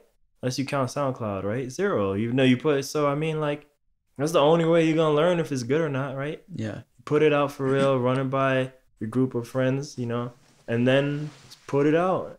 And then when it comes out, you're going to be like, God damn it, that shit sucks. But, like, it's going to make you, like, do the next one not as bad, and so on and so on, I think that the problem I'm having with the learning curve of mixing is, like, I'll run it by some people that I know have really good mixing ears, and they'll tell me like, oh, this is your best one yet. Yeah. And I'm just like, I don't hear that. Like, I can't gauge. Like I'm too like close to the painting to be able to see it in context.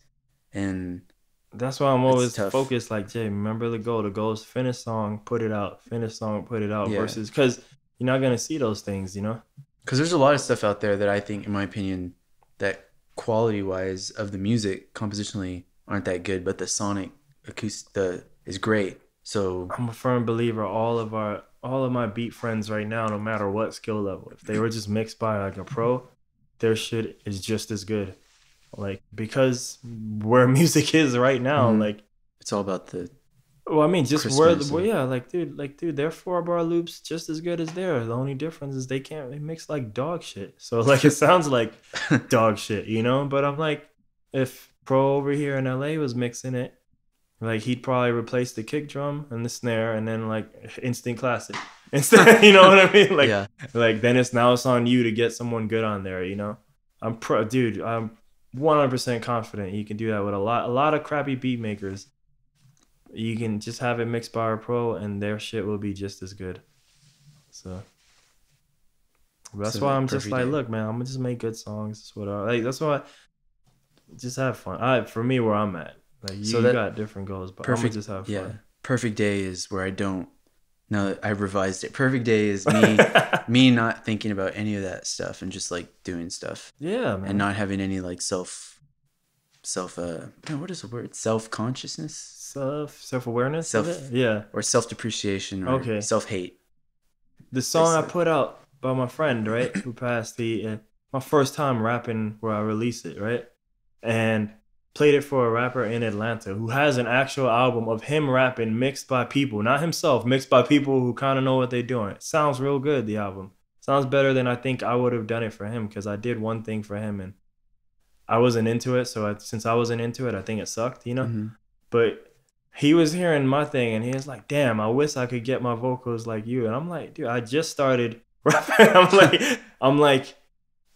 But I just think that has to be the user experience talking. You know what I mean? Because it's like, you got a whole album of you on it. I can hear you just fine. You sound great. And you're over here like, wish I could sound like you. And I'm like, maybe because I'm me, maybe I'm real good and I just don't know. I don't know. But I was just like, dude, like you got a whole album mixed by like good people. like it sounds good. Like, but I think we're just always thinking our shit stinks, you know? Yeah. So I don't know. I don't know if you heard the final version. You should hear it. I think for the most part it sounds real good. I probably should have made the ending louder, but other than that, because I know I played it for you, but I don't know if I mixed it when I played it for you. I don't think it was mixed. I don't think so, no. But So yeah, perfect day. there you go. You're almost there. You're almost there. It's like 2 more and then you good. Where does it come from? And you've kind of danced around this the whole night, but where does it come from? Does it come like the will to go on, the will to do whatever? Does it come from the universe, religion, within? I would say check on my dogs. yeah. I would say that the will to keep going with whatever I'm doing comes from probably religion from when I was younger, religion, and then that just kind of carried over into later life. I think because when I was a little kid and early teens, like I just grew up in church, that kind of stuff, and that just kind of like rooted in me. And then once you start reaching a certain age, you start having you make your own opinions about things and your own beliefs. Yeah. And it starts to kind of change a little bit. And there comes a point where you have to like either confirm like, okay, yeah, this stuff really is true. Like I really do believe this, or no, it's complete BS. Like I don't believe it at all. And I still pretty much, I have faith and believe in all this stuff I was raised to believe. So that's kind of what drives me to keep going and keep doing what I do. It's the reason why I won't kill myself is because I don't think it's a very holy thing to do. Okay. Not that I want to, but it's just like that'll never happen in my life. Just Yeah. 'cause it's just, so when I hear about people doing that, I'm just like, they must have either they were just really without hope, or they were like on some type of Yeah. pill or something that was altering. So that's the thing is like, at the end of the day, no matter what happens, I feel like I still have some type of hope because I feel like I'm connected with faith or whatever.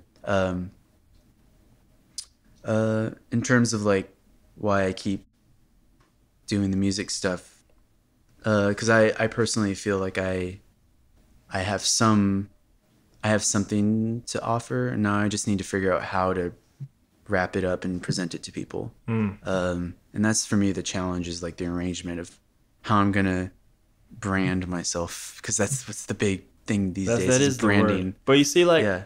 and I have my things set up, that way for a brand. Like all this comes out under Booshmanstaff. Like that's the YouTube channel you were looking at. Mm-hmm. But at the same time, like I know people.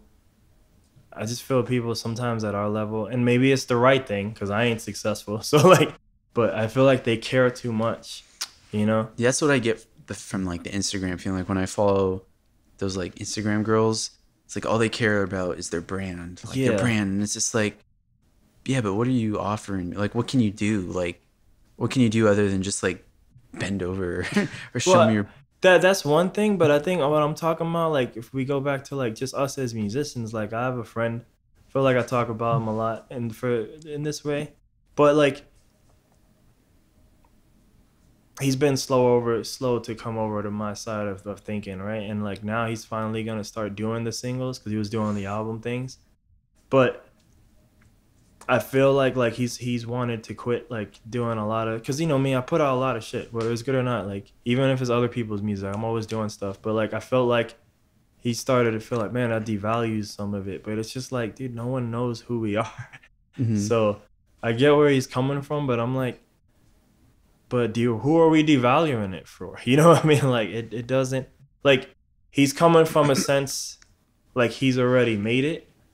When no one knows who you are just as much as no one knows who I am, you know what I mean? So if you're protecting your brand from no one, well, now you're almost decreasing the chances of anyone finding you, you know what I mean? So like, like maybe it's not we're in a quantity world right now, combined with that whole market argument of the market's going to decide what it wants too. So that's why I'm like, the more shit you put out there, like the more chances of getting, it's like casting the whatever wide net, it is, and then like when they decide if you ever get chosen, like, well then now you can get to that place, because like I mentioned Kyle before, now that he's been elevated, he's like, okay, do I even need to do the 12 songs a month, now, but he's there already now because he took a quick ladder like by getting there. But before that, he's like song a month.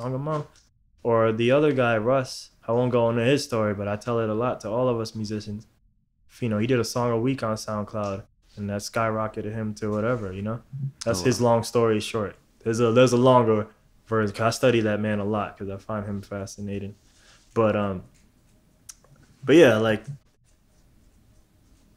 try it, because he said the first 52 songs not sucked ass. They got nothing. Song 53 for whatever reason blew up, and that trickled down. Now they all blew up. Because once you like something, now I want more. But no one wanted more before because they didn't know. But now that they knew, and the fact that he had 52 catalog, other songs, and before those songs, he had 11 albums, well, that kind of made him rich. Because he had so much shit.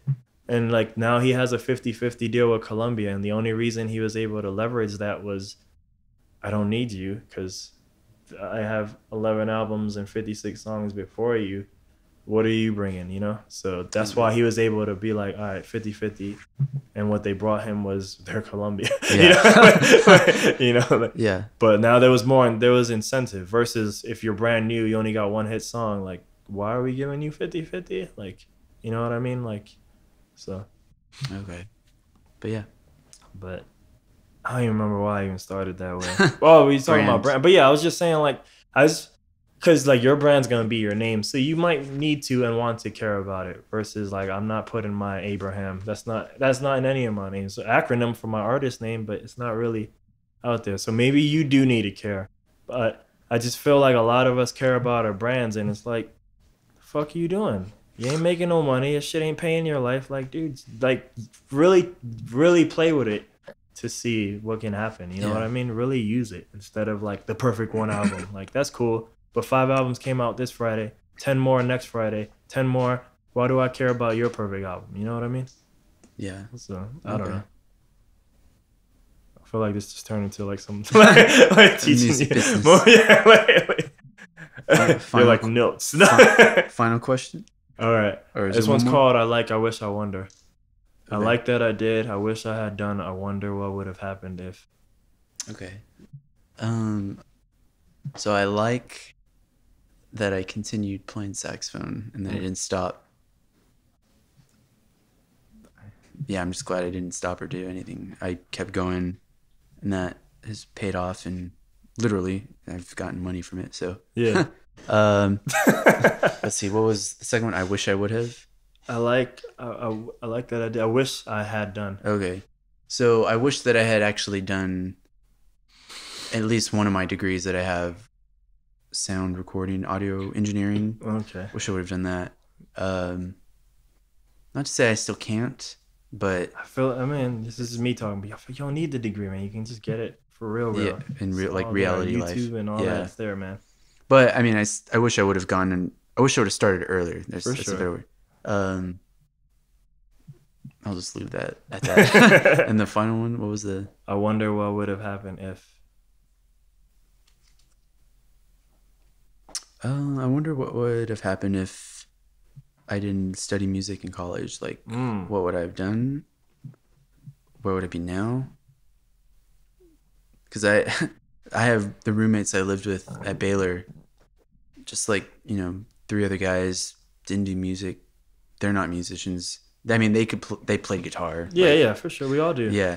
It's the old century's MIDI. Yeah. The original MIDI guitar, Yeah.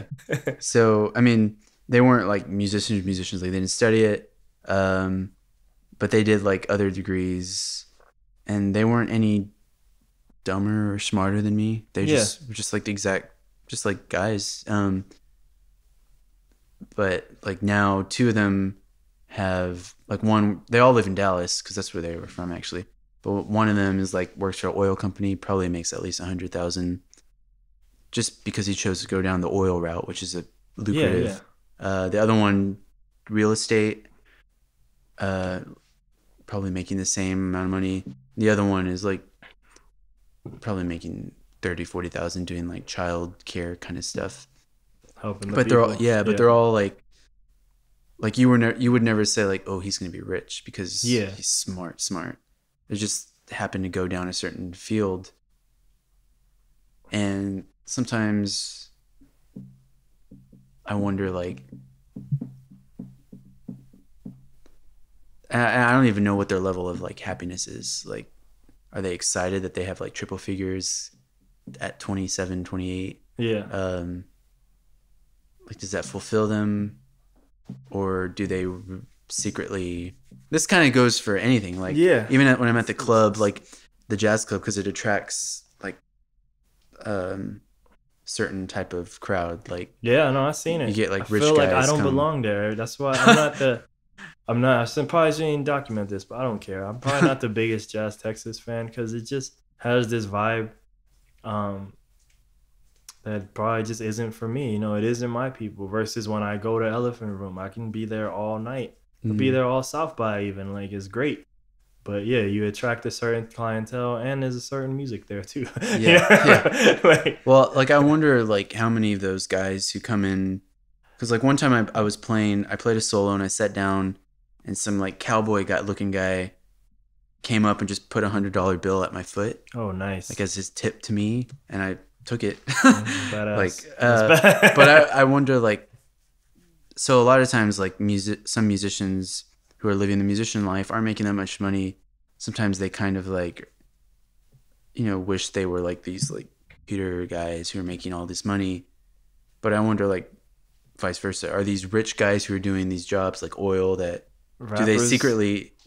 Rappers want to play in the NBA. NBA players want to be actors. All that shit. It's always the grass is greener. Yeah.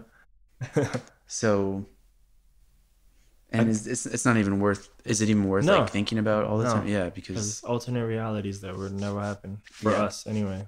Without talking about dimensions and shit. But I mean, where's Matt? Yeah, exactly. But because I think like for me and you, we see them making money. What we really want is that money, so we can still do what we already do. That's what the problem is. Because if we were to do their job, we may or may not make their money, but the amount of time that we're putting into it, we'd probably just be really fucking angry. At least I was really angry, and I didn't even make that money. So I mean, because I think about it all the time. I'm the least successful of all my people. I came up with a certain like financial brotherhood that's like a really popular thing now at UTSA now, And I'm probably like, of the original founding crew, I'm probably like the worst one off currently. I think long term I'll be all right, but currently like I'm like, because I didn't really want to do finance, and I only was discovering that at my very end of there anyway, which was the beginning of that group of people. But yeah, all those people went on to be like VPs and top tier level financial people living in Manhattan, you know, like you were talking about before. And yeah, or they own houses, or they all, or some of them have the American dream, or some of them have, by that I meant family already, or some of them have the house or their own businesses doing some of these things. But it's like, we just want that money so we can just do that. And that's kind of why I was doing it. And when I would do the activity of any of that stuff, I would just be really angry because I'm waiting for the day to get so I can just go back and do this anyway. Yeah. So, yeah, we need to crack the code another way. Is basically what I'm saying. like, unless you just have an awesome tolerance level. But yeah, man, that's probably it. Plugs. freakyjazzyfunky.com. Oh, that's the website? Yeah, that's my website. Oh man, I'm gonna look that up. That's where my album is, my jazz album. It's not traditional jazz by any means. It's if you're fans of like Snarky Puppy or synthesizer music or 80s or anything electronic, there's saxophone. That's my instrument, as I alluded to earlier. But yeah, so it's all original stuff. Like I said, you probably haven't heard anything like it before, but it's not too weird, hopefully. The album is called Practice. Yeah. And the title is in reference to the famous speech, if you want to call it that, rant given by Allen Iverson. Yeah. Recent Hall of Fame inductee. Yeah. I don't know. Was that last year? Yeah, it was last year. Man, I think so. Because this flies, man. Because it was like the other day, Tracy McGrady just got inducted, right? Yeah. Yeah. He deserves that. I know most people don't remember. He even said he deserved it. Good. He should say. I gotta go watch that. I like watching speeches from those guys. Did you ever see it was like 2009, man. That happened long. Yeah, man. It was David Robinson's, and Jordan was right after. Okay. I didn't see David Robinson's speech. You damn know well I saw Jordan's speech. I love Jordan's speech. Jordan's speech is the best speech. Yeah. Robinson was all like humble and humility. And then Jordan comes he's just like, yeah, I deserved it. I was the best. Well, no, see, you're being too nice to Jordan. Jordan is an exact there's this whole, Jordan LeBron argument. I for a long time, now you can, I guess, have it realistic. For a long time, I've always been Jordan or LeBron or 1A, in my opinion, because Jordan probably is the better player, but this is NBA, and NBA is a 5-on-5 game, yo. So if I'm picking one, I'm probably picking LeBron because his power is to make Kaka good. He's proven that all the time. A lot of those teams suck ass. I think we can recognize that. Those teams suck a lot of ass. A lot. Like the Cavs team? Yeah, all of them. Even now that he has players, like they suck. They suck. Like, to me, LeBron cemented Hall of Fame status. Maybe not all time like he is now. The minute he played the Spurs and got swept by them. Because that team super sucked. I should never know what a Boobie Gibson is. I should never know what a Delonte West is. A Varage? Are you kidding me? Yeah. Kidding? So, like, he's always just been really good at, like, you need a Band-Aid? Here's LeBron James, Like, look at Miami Heat team. He only led the category. He led every important statistical category. He led them in. Yeah. Like, all-star team, my ass. Are you kidding me? So, like, without LeBron, you're not in the playoffs or 8th seed. With LeBron, championship. Contender. Or, no, not even that. Like, the man is so ridiculously a Band-Aid that he was like, I'm leaving Miami. I'm going to Cleveland. Okay. Well, we have 4 Eastern Conference visits in a row. I'm going to just keep that streak going in another completely different team. A team so bad, like Kyrie went from like the leader of doo-doo to now he's like, yeah, I'm like the number 2 guy on this team. Like now he's not even on the team. So it doesn't even matter. Yeah, I know. So like we'll see how good Kyrie really is. No offense, because that was his. He wished for that. I did enjoy watching Kyrie those last 2 games he played. When he started just doing like the one-on-one dribble and just like taking to the, that's when I. He has to be a point guard now. LeBron was like, go do whatever you want. I always call LeBron Galactus, and what he really needs is a herald. Like with the Silver Surfer, he needs someone to just you do the thing because I'm LeBron and everybody else is looking at me. So I need someone else to just do whatever. That's why he's able to play with these guards who can score, because he's like, I can't, because I need to suffer so you can do whatever, you know? Yeah. So now when Kyrie, like, oh, wait, he has to actually play the one instead of like, hey, LeBron, go do it, you know? Yeah. So we'll see. I feel like there was a real reason why I was bringing him. Oh, Jordan's speech, though. So Jordan, though, what makes him just as great, though, if not even more scarier and real, is like he had the mindset, you know? There's 10,000 examples. They're probably all in that speech. But, like, dude, like, just playing Utah in one of the years, like, they lose in Chicago, and he's going on the airplane. And he's like, they ask him, where's your suitcase? He's like, I'm not bringing one. Like, we're winning. We're going home. Like, I don't need no more clothes, you know? Like, but he's had, so he, in my opinion, probably had more self-belief in himself than probably most humans.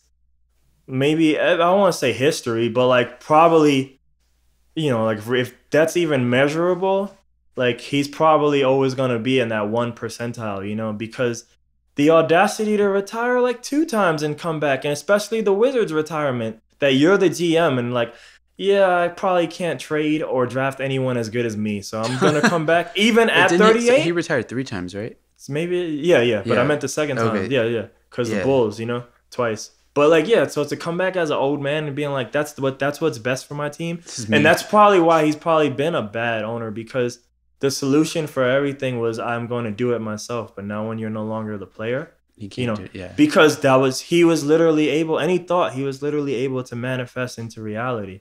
You can make the case for maybe Isaiah Thomas, but he's probably like, you know, he had, if you look at the whole NBA history, let's ignore the currently with Golden State, but the whole NBA history, like almost 99% of them had all-star big men. And then Michael Jordan comes here and like, fuck your big men, you know, fuck Kareem. Well, Kareem's not there no more. He leaves.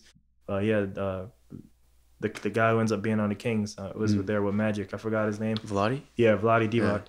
But yeah, like, so like he had Bill Cartwright and other people, or the great, you know, Dennis Rodman, who is fantastic at what he did, but he would get 0 points and 20 rebounds some games, you know what I mean?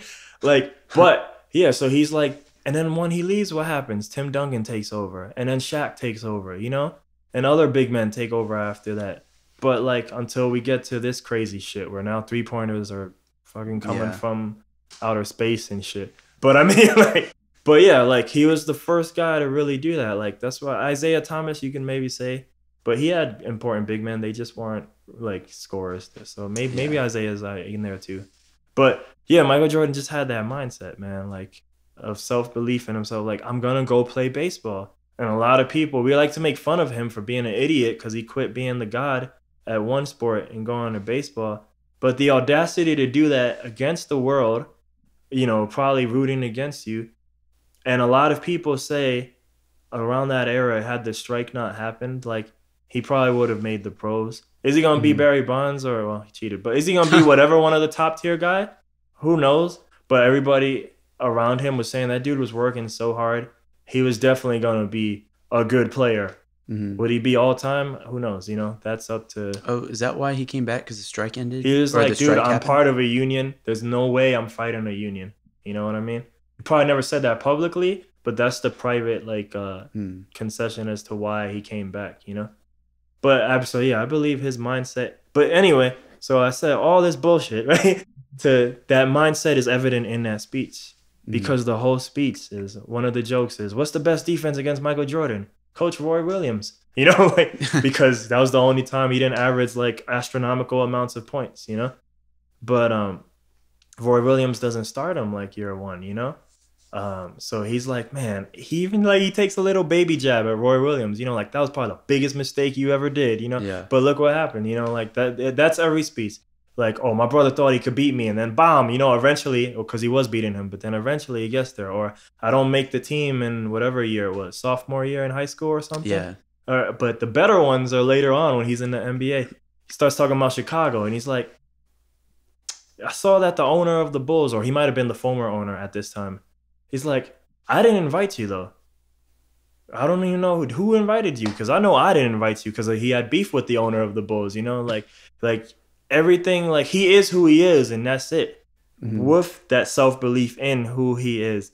My favorite is Byron Russell. Oh, yeah, the jazz guy. Yeah. He's talking Remember to John Starks, who is there. I don't know if Russell is there, but Starks is there. And he's like, yo, you remember that time, like, I'm retired, but we're practicing together anyway, you know? And Byron's there, and he's talking all this bullshit about he's going to stop me. You know, he's the Jordan stopper or whatever, and blah, blah, blah. And I took that, and I put that in my head. I'm not even playing basketball, but I said, just in case I do come back. And then I came back, and you saw what happened. But I mean, like, remember that? Yeah. But he's in the speech being like, remember that, John? Wasn't that funny? And that's a man who we beat twice in a row, you know? But like, that's like his mindset. So yeah, he came off like as an asshole. But I thought it was entertaining. But then two, like, but he is who he is because he can only be who he is. And he believes in himself that much that I'm saying this shit because I did it, you know? And that was it. Yeah. He's not faking it. He's no. I did this. Yeah. I was good. And the thing is, like, what created that is like, that's almost the sad story of him. That's why a lot of people who have even played with him don't necessarily like him, because what created that to be that great, even those things as a child, he still hasn't forgotten, because those are all the things that probably motivate him to this day, you know? Which is why he can be that great, but it's also like, damn, he'll never forget, you know? Yeah. Like he'll never be able to let go. So it's almost like he has to always have a warrior mindset. So it's like the gift and the curse, you know? Yeah. The best warrior, but warrior for till death, you know? So that's like probably like an over dramatization of like the greatness of Jordan. And the sad story of Michael Jordan. Yeah. But yeah, last words and we're done. Yeah, unless you have more plugs. No, I'm good. You don't want them on Instagram or nothing, just your website? Yeah, website's fine. You can also find his stuff on The Real Music, because I know a lot of people hate website. He's also on Spotify, iTunes, everything. So yeah, just type his name and it comes up. That Practice album will come up. So yeah. So last word. Anything, could be anything. Let's see. I'm going to go with 2018 NBA champs.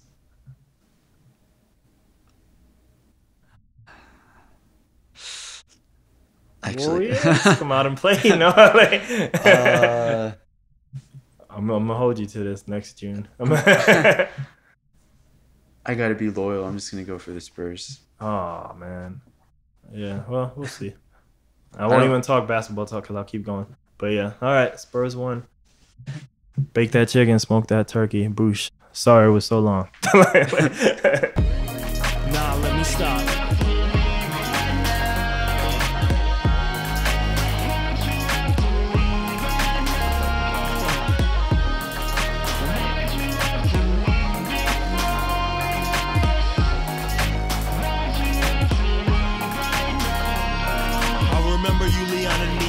White stone to see, a classic movie to be, but too young were we for Bruce Willis stories. Still your best, some nice stories. Sixth Sense was the movie, but as kids it was poopy.